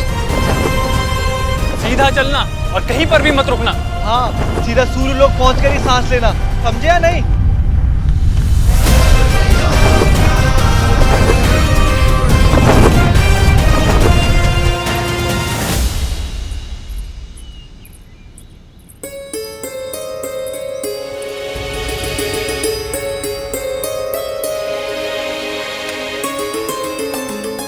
ये प्रसाद के पेड़े यहाँ कैसे हैं? तुम दोनों ने प्रसाद नहीं लिया? हम सब तो प्रसाद ले चुके। ये महारानी कद्रू और उनके पुत्रों का है। दीदी से इतनी बड़ी चूक कैसे हो गई? पूजा के बाद प्रसाद ग्रहण ना करने से देवताओं का अपमान होता है, पर शनिदेव ने उन्हें चेतावनी दी थी। हो सकता है उसी के कारण वो चिंता में डूब गई हूँ और उन्हें प्रसाद का ध्यान ही नहीं रहा हो।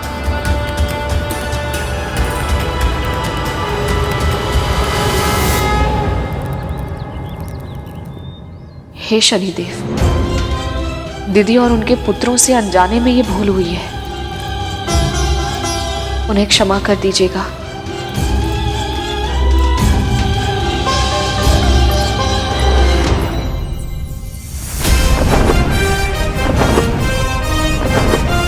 बेकार ही इतना भय लग रहा था हमें। पहले पता होता कि शनि महाराज अपनी स्तुति सुन के इतना प्रसन्न हो जाएंगे, तब तो मैं आते ही उनके सामने उनकी प्रसन्नता के पुल बांध देता है।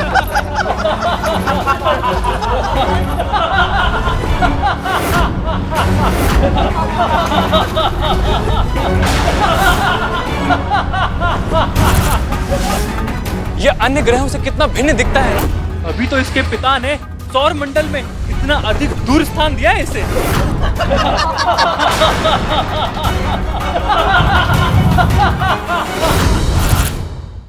ना रंग है ना रूप है, कितना कुरूप है। मैं तो ये सोच रहा हूँ ऐसे व्यक्ति को इतनी रूपवती पत्नी मिल कैसे गई।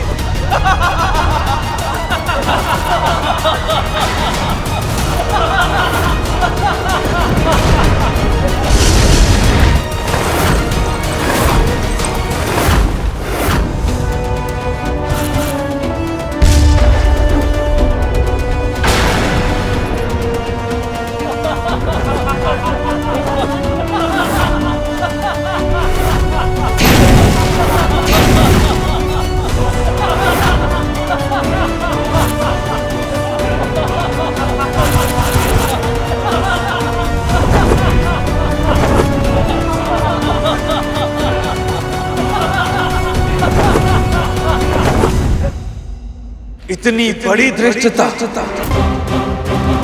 मैंने तुम सब नागों को क्षमा किया, यहाँ से सुरक्षित जाने का अवसर प्रदान किया, परंतु तुम सब नाग मेरी दया के योग्य नहीं, और अब तुम्हारी मां को कष्ट सहना होगा और तुम्हें भोगना होगा मेरा दंड, और तुम्हें भोगना होगा मेरा दंड।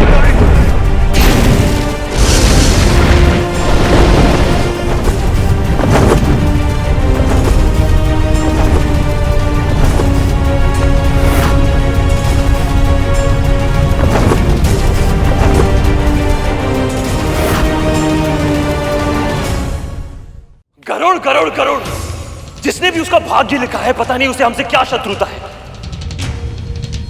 किसी को क्या दोष निकालिया जब अपने ही भाई विरोधी के पक्ष में हो। क्या आवश्यकता थी उन्हें उस गरुड़ के साथ वहां जाने की।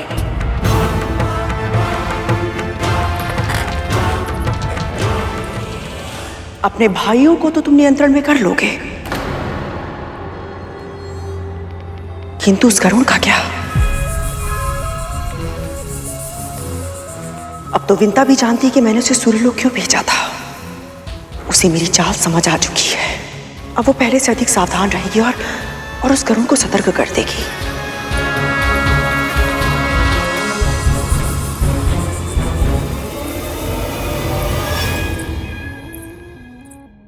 महारानी, आपका प्रसाद।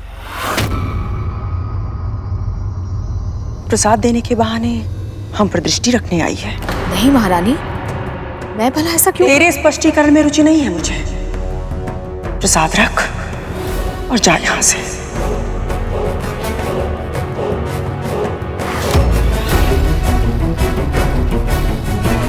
जी।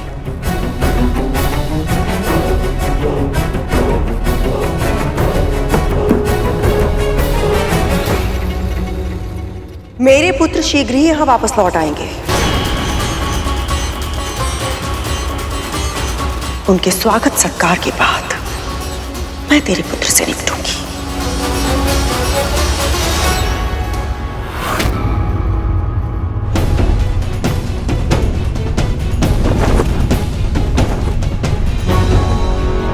अरे गरुड़, तुम पृथ्वी की ओर क्यों जा रहे हो? हमें तो सूर्यलोक जाना था ना गरुड़।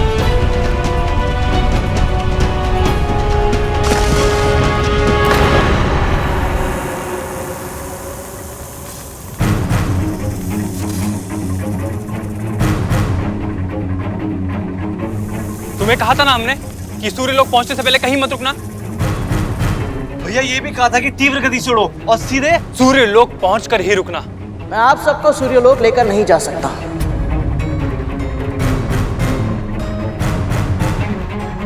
हमारे आदेश का उल्लंघन कर रहे हो गरुड़। तुम हमारे दास हो और जो हम चाहेंगे वही तुम्हें करना होगा, नहीं तो फिर हम तुम्हें दंड देंगे। दीजिए दंड, जो दंड देना है दीजिए, परंतु मैं आप सबको सूर्यलोक लेकर नहीं जाऊंगा। आपको आभास तक नहीं है कि बड़ों के साथ कैसे व्यवहार किया जाता है। मैंने सुना था कैसे कैसे दुर्वचन कह रहे थे आप शनिदेव के बारे में, ये जानते हुए भी कि उनका जीवन इतना कष्टदायक था, आपने उनका उपहास उड़ाया। लज्जा आनी चाहिए। उनके सैनिकों पर आक्रमण किया, उन्हें चोटिल किया, फिर भी शनिदेव ने आप सबको स्वस्थ कर वहां से सुरक्षित जाने दिया। और आप सबने क्या किया? उनकी दया को दुर्बलता समझा। बहुत बड़ी भूल की आप सबने। केवल और केवल हमारी माओ की पूजा और प्रार्थना का परिणाम है कि शनिदेव की वक्र दृष्टि से बच पाए हम। परंतु अब बस, आप सभी को सुरक्षित घर पहुंचाना मेरा दायित्व है और मैं आप सभी के प्राणों को और अधिक संकट में नहीं डाल सकता। क्या पता शनिदेव की तरह आप सबने सूर्यदेव का भी अपमान किया तो? उसने साहस भी कैसे किया मेरे पुत्र को अपने साथ ले जाने का, वो भी मेरी आज्ञा के बिना।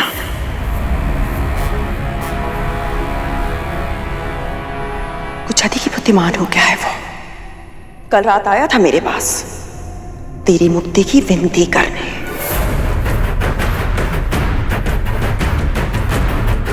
और आज मेरे पुत्रों को मेरी आंखों के सामने उड़ा कर ले गया। मैं पुकारती रही किंतु उसने नहीं सुना। मेरी नहीं, उसे तो तेरी भी ध्वनि नहीं सुनाई पड़ी। उसे क्या लगता है वो धमका के भयभीत करके अपनी बात मनवा लेगा? भयभीत होना मेरा स्वभाव नहीं है।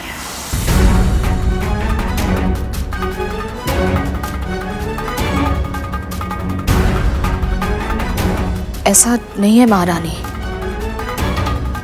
मेरा गरुड़ ऐसा करना तो दूर, ऐसा सोच भी नहीं सकता है।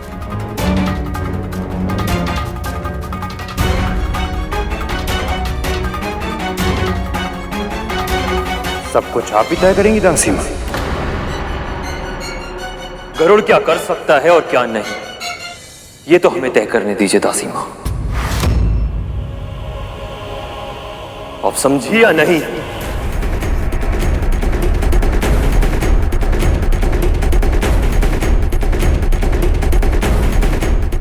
कद्रू नाम है मेरा, नाग माता कद्रू।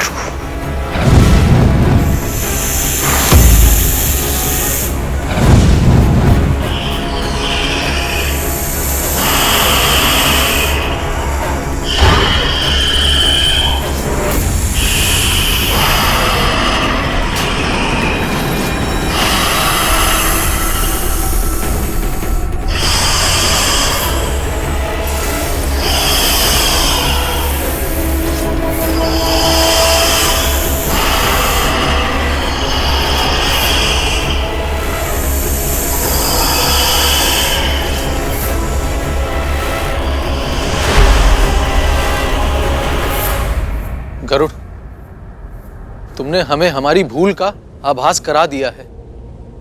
अब ऐसा फिर कभी नहीं होगा। बिल्कुल नहीं होगा गरुड़।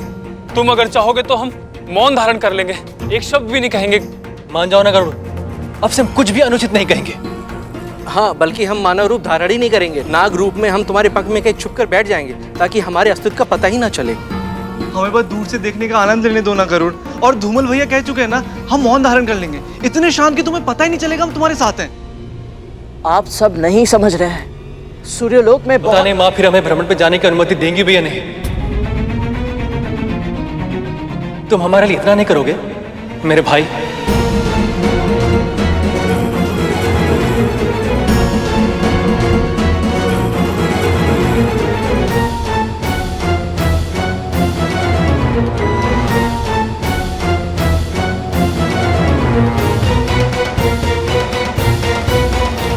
ठीक है,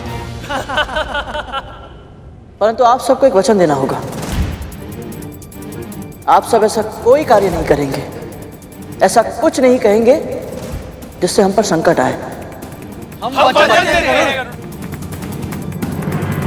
ठीक है।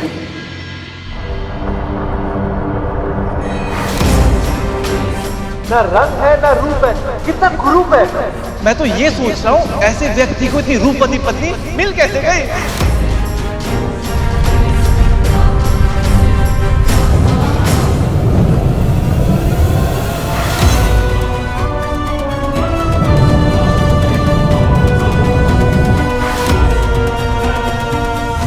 मेरी वक्र दृष्टि के कारण तुम नाग सूर्य लोक तक कभी नहीं पहुंच पाओगे और ये बात गरुड़ को ज्ञात भी नहीं होगी।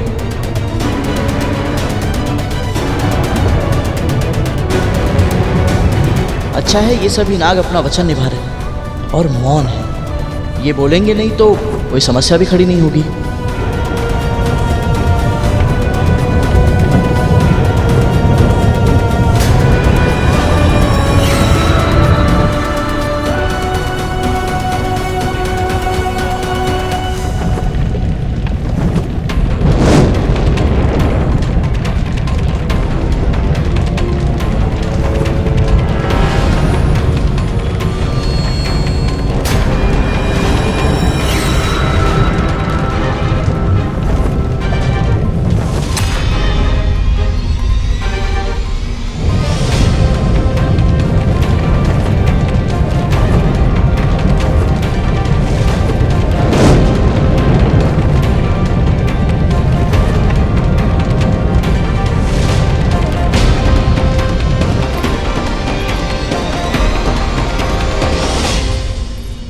स्वामी, गरुड़ को आपने वरदान दिया था, इसलिए आपकी वक्र दृष्टि का उस पर कोई प्रभाव नहीं पड़ा, बल्कि उसे ये तक आभास नहीं हुआ कि उसके भाइयों की इतनी अधिक दुर्गति हुई है।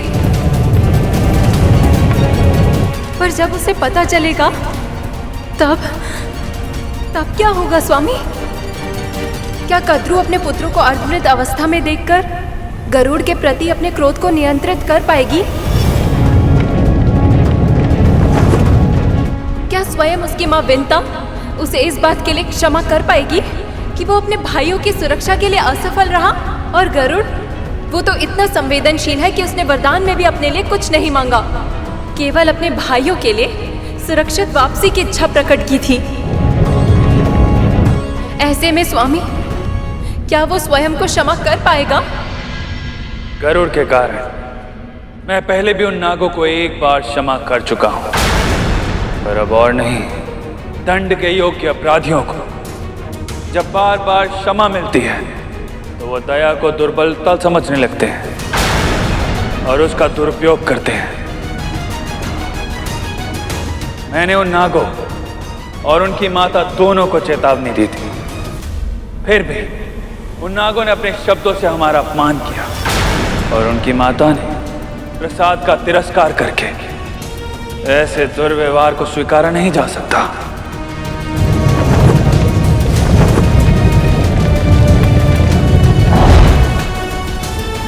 रहा प्रश्न गरुड़ का, इस घटना से उसे भी एक महत्वपूर्ण सीख मिलेगी।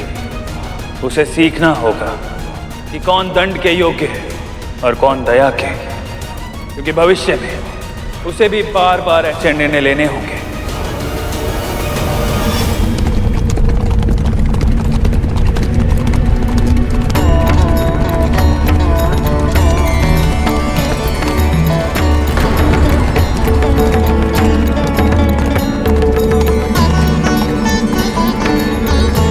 गरुड़,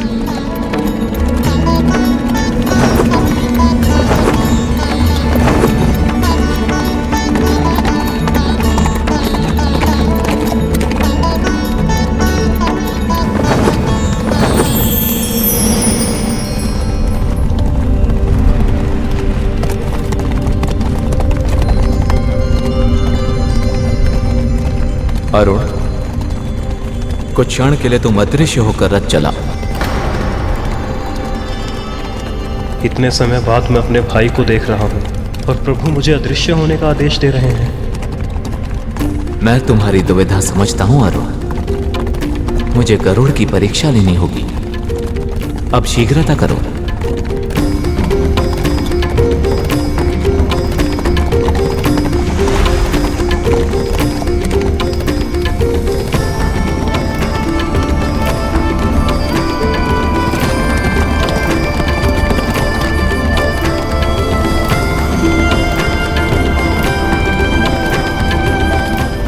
सूर्यदेव।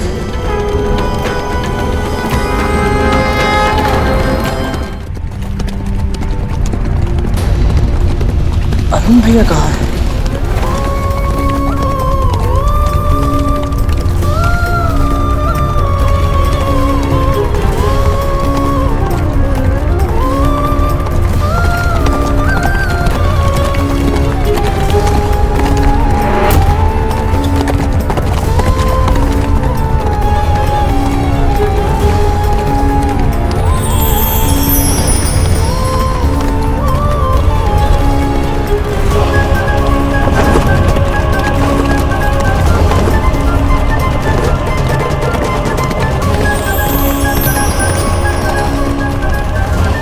प्रणाम सूर्यदेव।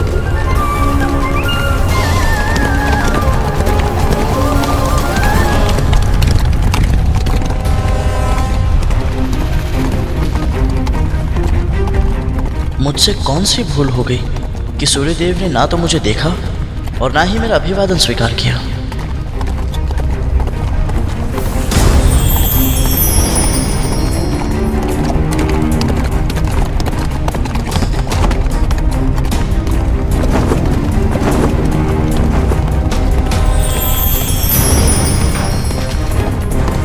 गरुड़ का प्रणाम स्वीकार कीजिए सूर्यदेव।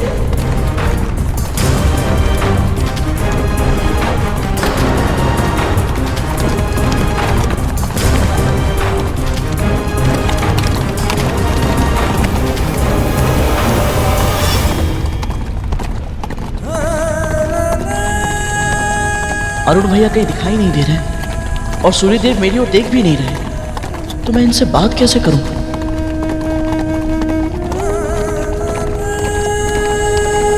यदि गरुड़ को मुझसे कोई चर्चा करनी है तो उसे स्वयं ही कोई मार्ग निकालना होगा।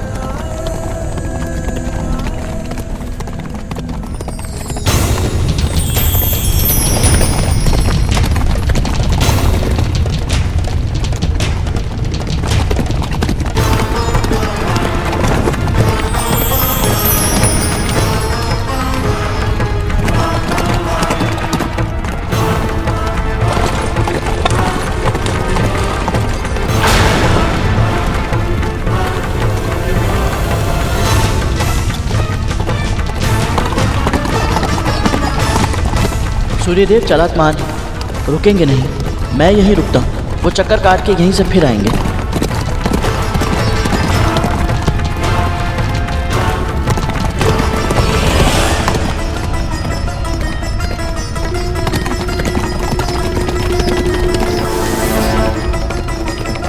ओम आदित्याय नमः। ओम आदित्याय नमः। ओम आदित्याय नमः। ओम आदित्याय नमः। ओम आदित्याय नमः।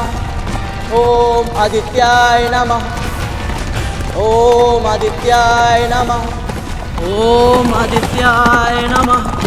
ओम आदित्याय नमः। पक्षीराज, तुम्हारी आतुरता देखकर लग रहा है कि कोई विशेष कार्य से मेरे पास आए। हाँ सूर्यदेव, आपसे कहाँ कुछ छुपाता है। वो मेरी बड़ी माँ की इच्छा थी। तुम तो मेरे रथ से भी तीव्र गति से भाग रहे हो गरुड़। मेरे एक मंत्र का उच्चारण किया और अपनी इच्छा प्रकट कर बैठे। यदि मुझसे कुछ मांगने का अधिकार चाहते हो तो मेरी बात भी तो सुननी होगी ना। क्षमा करें देव, आतुर हूँ इसलिए भूल कर गया। अपना दाहिना हाथ आगे बढ़ाओ गरुड़।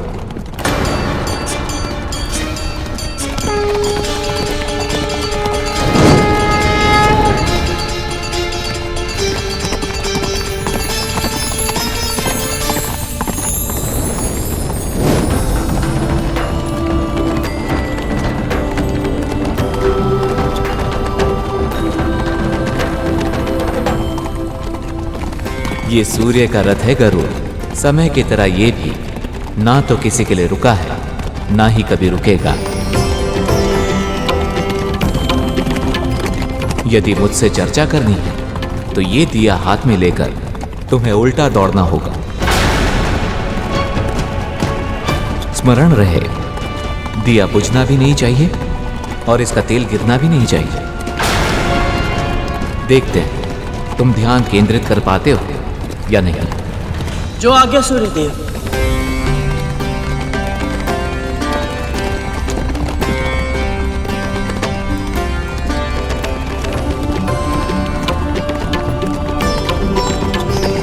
अरुण, अब कुछ क्षण के लिए प्रकट हो जाओ, फिर शीघ्र ही अदृश्य हो जाना। समझ गया प्रभु। आप मेरे भाई की परीक्षा लेना चाहते हैं।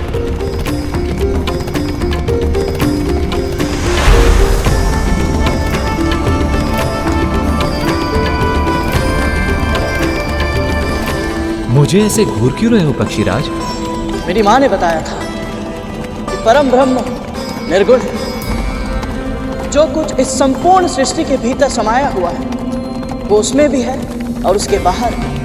जब इसे साकार रूप धारण करना होता है तो ये समय की आवश्यकता अनुसार 6 भिन्न भिन्न रूपों में प्रकट होता है। शिव, विष्णु, शक्ति, गणेश, सूर्य, इन पांचों की पूजा हर घर में होनी चाहिए। इससे दुख, क्लेश, विपत्तियों का अंत होता है और घर में सुख, समृद्धि और स्वास्थ्य का निवास होता है। सत्य कहा, पर तुमने 6 साकार रूपों की चर्चा की थी और नाम केवल 5 का ही लिया। तो निर्गुण परम ब्रह्म का छठा साकार रूप कौन सा है गरुड़? छठा रूप है कार्तिकेय का, जो दीपक के रूप में सदैव इन सभी के साथ रहते हैं। मैं सचमुच बहुत सौभाग्यशाली हूँ सूर्यदेव, क्योंकि आज आपके इतने निकट आकर आपकी परिक्रमा करने का अवसर मिला है मुझे। माँ कहती है जो जीव सुबह उठकर आपके दर्शन करते हैं, जो स्नान करने के बाद आपको जल चढ़ाकर आपको प्रणाम करते हैं, वो बहुत सुखी रहते हैं। इसीलिए सूर्यदेव, आज आपने मुझे अपने साथ साथ दौड़ने का आदेश देकर बहुत बड़ा आशीर्वाद दिया है। मैं धन्य हुआ। यदि तुम्हें लगता है कि मैं सत्य ही इतना प्रशंसनीय हूं, परम ब्रह्म का रूप हूं, तो तुमने मेरे पुत्र के सामने मेरा वर्णन नकारात्मक रूप से क्यों किया?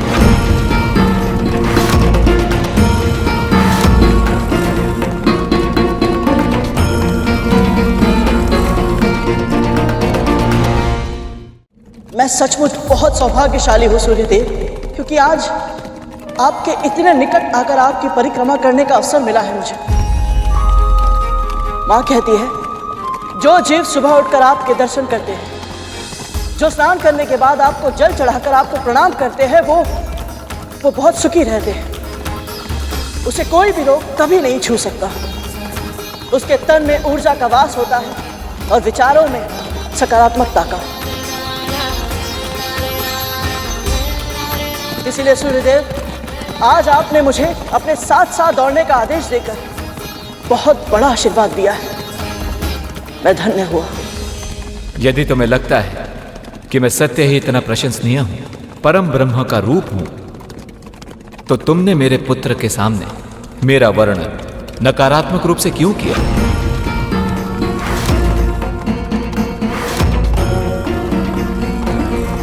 क्या लगा था तुम्हें शनि का ग्रह दूर है तो मुझे पता नहीं चलेगा कि वहां क्या हो रहा है और कौन किसके बारे में क्या कह रहा है? परंतु सूर्यदेव, मैंने तो वही कहा था जो मुझे अपनी माँ से पता चला था। और वो सत्य भी था। जो कुछ मैंने कहा और किया वो सब। पर तुम्हें क्या लगता है मेरे भीतर के परम ब्रह्म ने अपने ही पुत्र के साथ ऐसा दुर्व्यवहार क्यों किया था?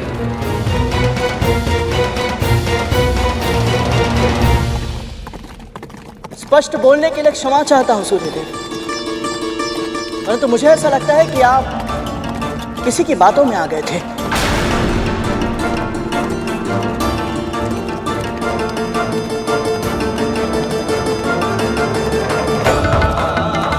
कौन है वो जिसने तुम्हारे अनुसार मुझे उकसाया था? किसकी चर्चा कर रहे हो तुम? महादेव शिव की, शिव की।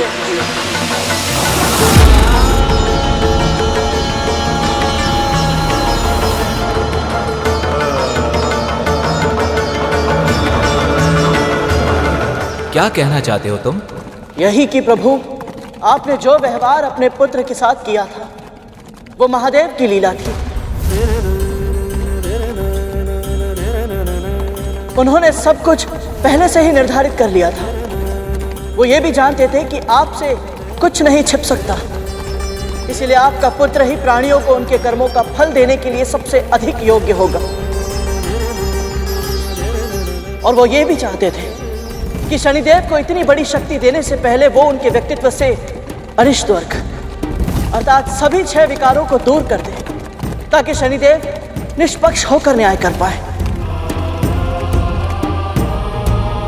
आपने भी इस लीला में उनका पूरा साथ दिया था प्रभु। सबसे पहले आपने अपने तेज को इतना असहनीय बना दिया कि आपकी पत्नी देवी संज्ञा अपनी छाया को साकार रूप देने पर विवश हो गई। आप दोनों जानते थे कि छाया में अहंकार नहीं होता, वो सदैव साथ चलती है। बस फिर हुआ वही जो आप चाहते थे। देवी छाया ने अपने गुण अपने पुत्र को भी दिए, इसीलिए शनिदेव में शक्ति तो बहुत है, परंतु अहंकार तनिक भी नहीं। पहला लक्ष्य प्राप्त करने के बाद आपने देवी छाया और उनके पुत्र शनिदेव का तिरस्कार किया। उन्हें कम आयु में ही इतना अधिक क्रोध दिलाया कि उनके भीतर का ज्वालामुखी फट पड़ा। तब उन्हें आभास हुआ कि क्रोध से केवल विनाश ही होता है। फिर उन्होंने कठिन तपस्या की और अपना सारा क्रोध त्याग दिया। और शिवजी ने यह भी निश्चित किया कि शनिदेव को छाया मां से वो उपयुक्त संस्कार मिले जिसे वे दंडाधिकारी बनने के योग्य बन सके। पर पुत्र, एक बात हमेशा याद रखना, 100 दोषी मुक्त ही क्यों ना हो जाएं, पर एक भी निर्दोष को दंड नहीं मिलना चाहिए। फिर महादेव ने उन्हें वरदान स्वरूप दंडाधिकारी का पद दिया और ग्रहों में स्थान भी, पर फिर भी आपने उन्हें स्वयं से दूर ही रखा और एक साधारण लौ से बना आसन दिया ताकि उनके भीतर किसी भी प्रकार का लोभ पनप ही ना पाए। आओ शनि, अपना स्थान ग्रहण करो।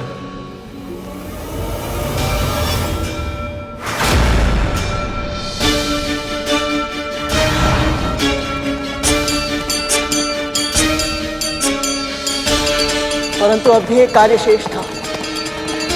जब शनिदेव का विवाह देवी दामिनी के साथ हुआ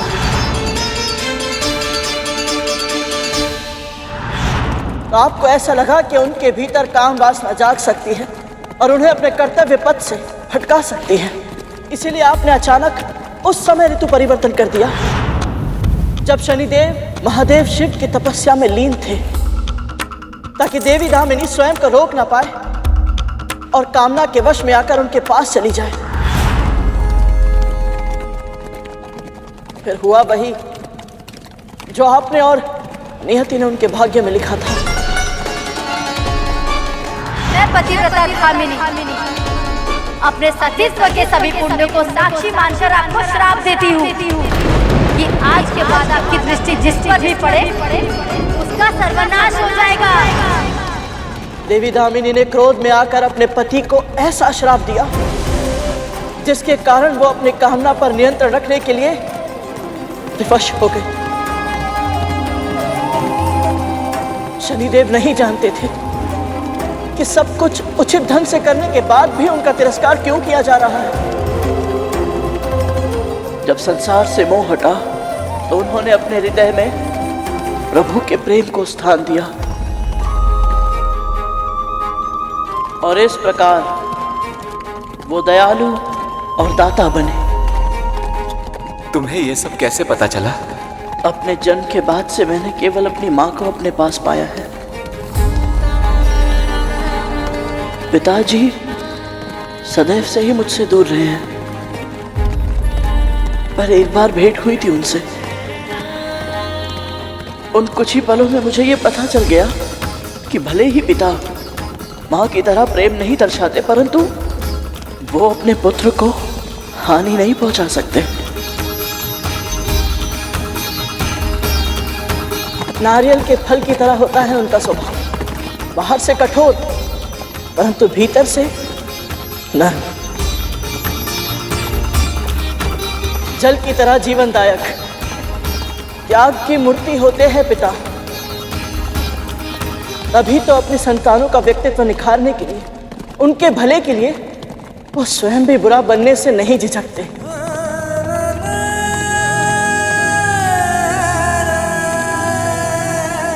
तुमने पुराने घावों को कुरेद दिया है गरुड़। तुम्हें कल्पना भी नहीं है कि ये सब करना मेरे लिए कितना कठिन था। तुम तो उससे मिलकर आए हो गरुड़। बताओ, कैसा है मेरा पुत्र, कैसा है मेरा शनि? जैसा आपने और महादेव शिव ने सोचा था, बिल्कुल वैसे ही है शनिदेव। महाबलशाली पर सौम्य, उग्र पर परोपकारी, शक्ति संपन्न फिर भी विनीत।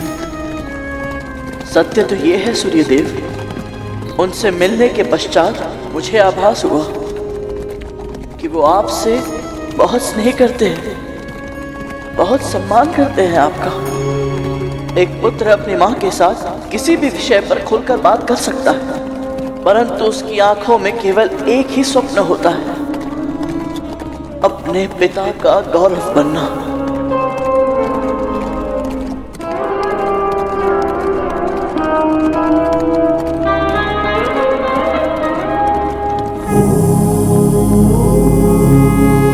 गरुड़ ने सूर्यदेव से यह बात कहकर उनके मन के भार को हल्का कर दिया।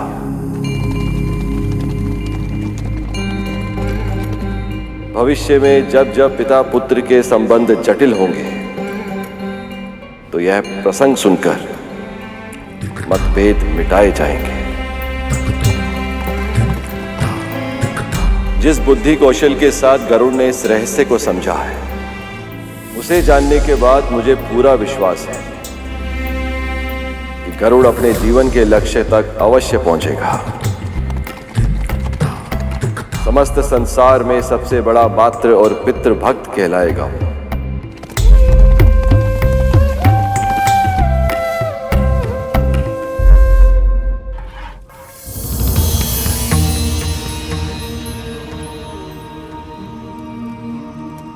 गरुड़ और अन्य पुत्र अभी तक आए क्यों नहीं?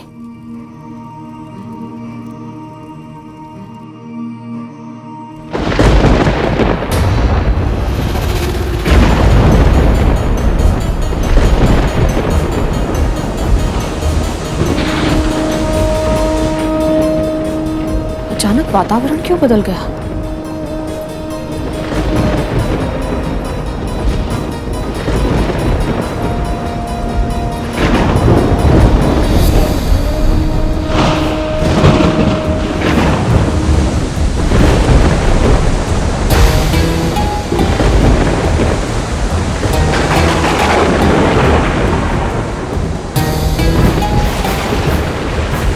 हे नारायण, मेरे गरुड़ की रक्षा करना।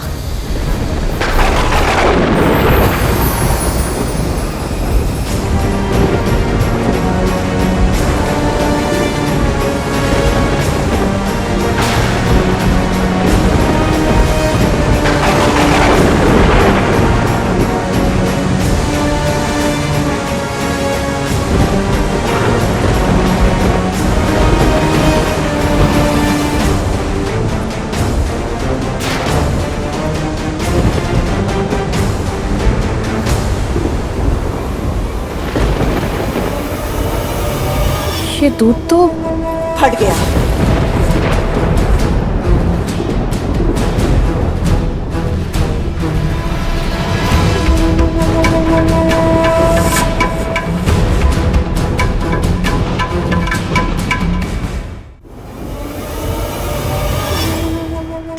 तूने? मैंने कुछ नहीं किया महारानी। अचानक वायु तीव्र गति से चलने लगी और दूध में कुछ गिर गया और दूध फट गया। पर दूध का ऐसे अपने आप फटना शुभ संकेत नहीं है, पता है मुझे। और यह भी पता है कि तू ये सब कुछ जानबूझकर कर रही है ताकि मेरे मन में शंका बैठ जाए। जैसे मैंने तेरे पुत्रों के जन्म के समय तुझे भयभीत किया था, बिल्कुल वैसे ही तू भी मुझे भयभीत करना चाहती है ताकि तेरा प्रतिशोध पूरा हो सके। किस प्रतिशोध की बात कर रही हैं आप? मेरे पुत्रों के साथ जो कुछ भी हुआ मेरे कारण हुआ। मैंने किया था, उसके लिए आपको कभी दोष दिया ही नहीं, तो प्रतिशोध लेने का तो प्रश्न ही नहीं उठता।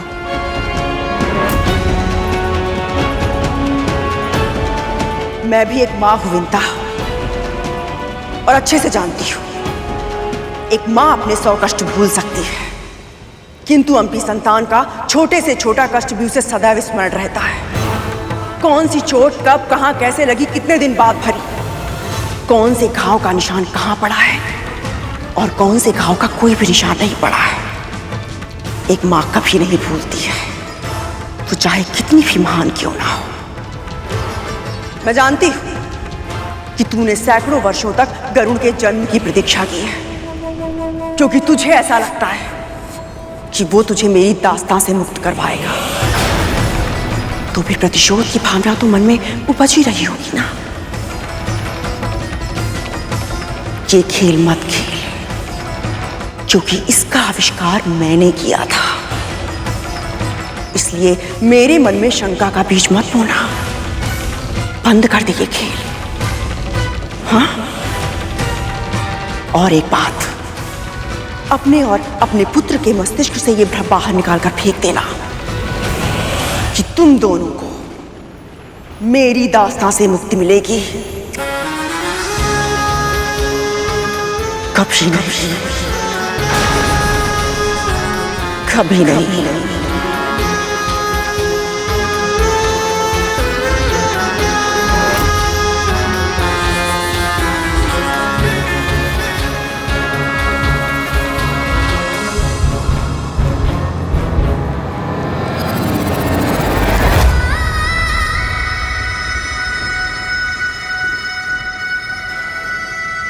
गरुड़?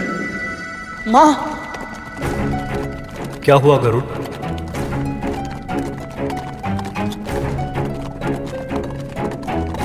पता नहीं भैया, बस ऐसा लगा जैसे माँ पीड़ा में है। हो सकता है लौटने में मुझे बहुत देर हो गई है, इसलिए माँ मेरा स्मरण कर रही है। गरुड़, मैं जानता हूं तुम मुझसे कुछ मांगने आए हो, पर उसके लिए तुम्हें मेरे साकार रूप के पास जाना होगा।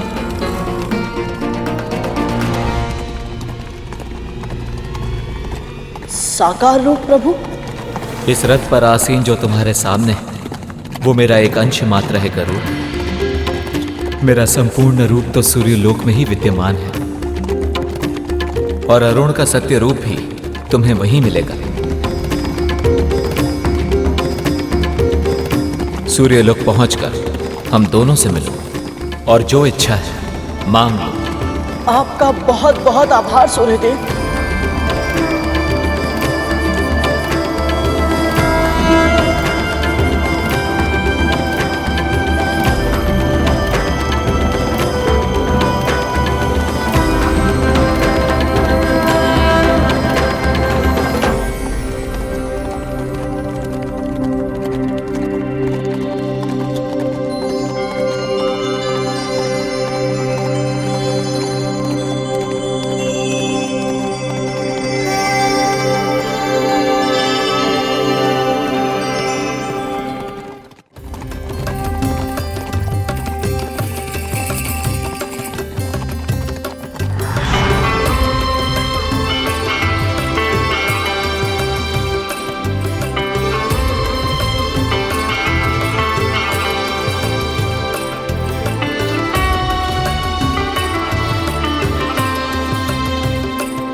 शीघ्रता में हमसे बहुत बड़ी भूल हो गई अरुण। हम गरुड़ को बाल खिल्लिया ऋषियों के बारे में सतर्क करना तो भूल ही गए।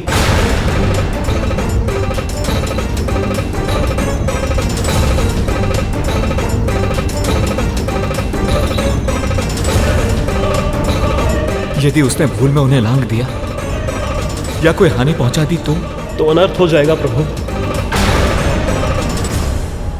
इस महापाप का परिणाम महादंड से कम नहीं होगा। यहां तक कि उसका जीवन भी संकट में आ सकता है प्रभु।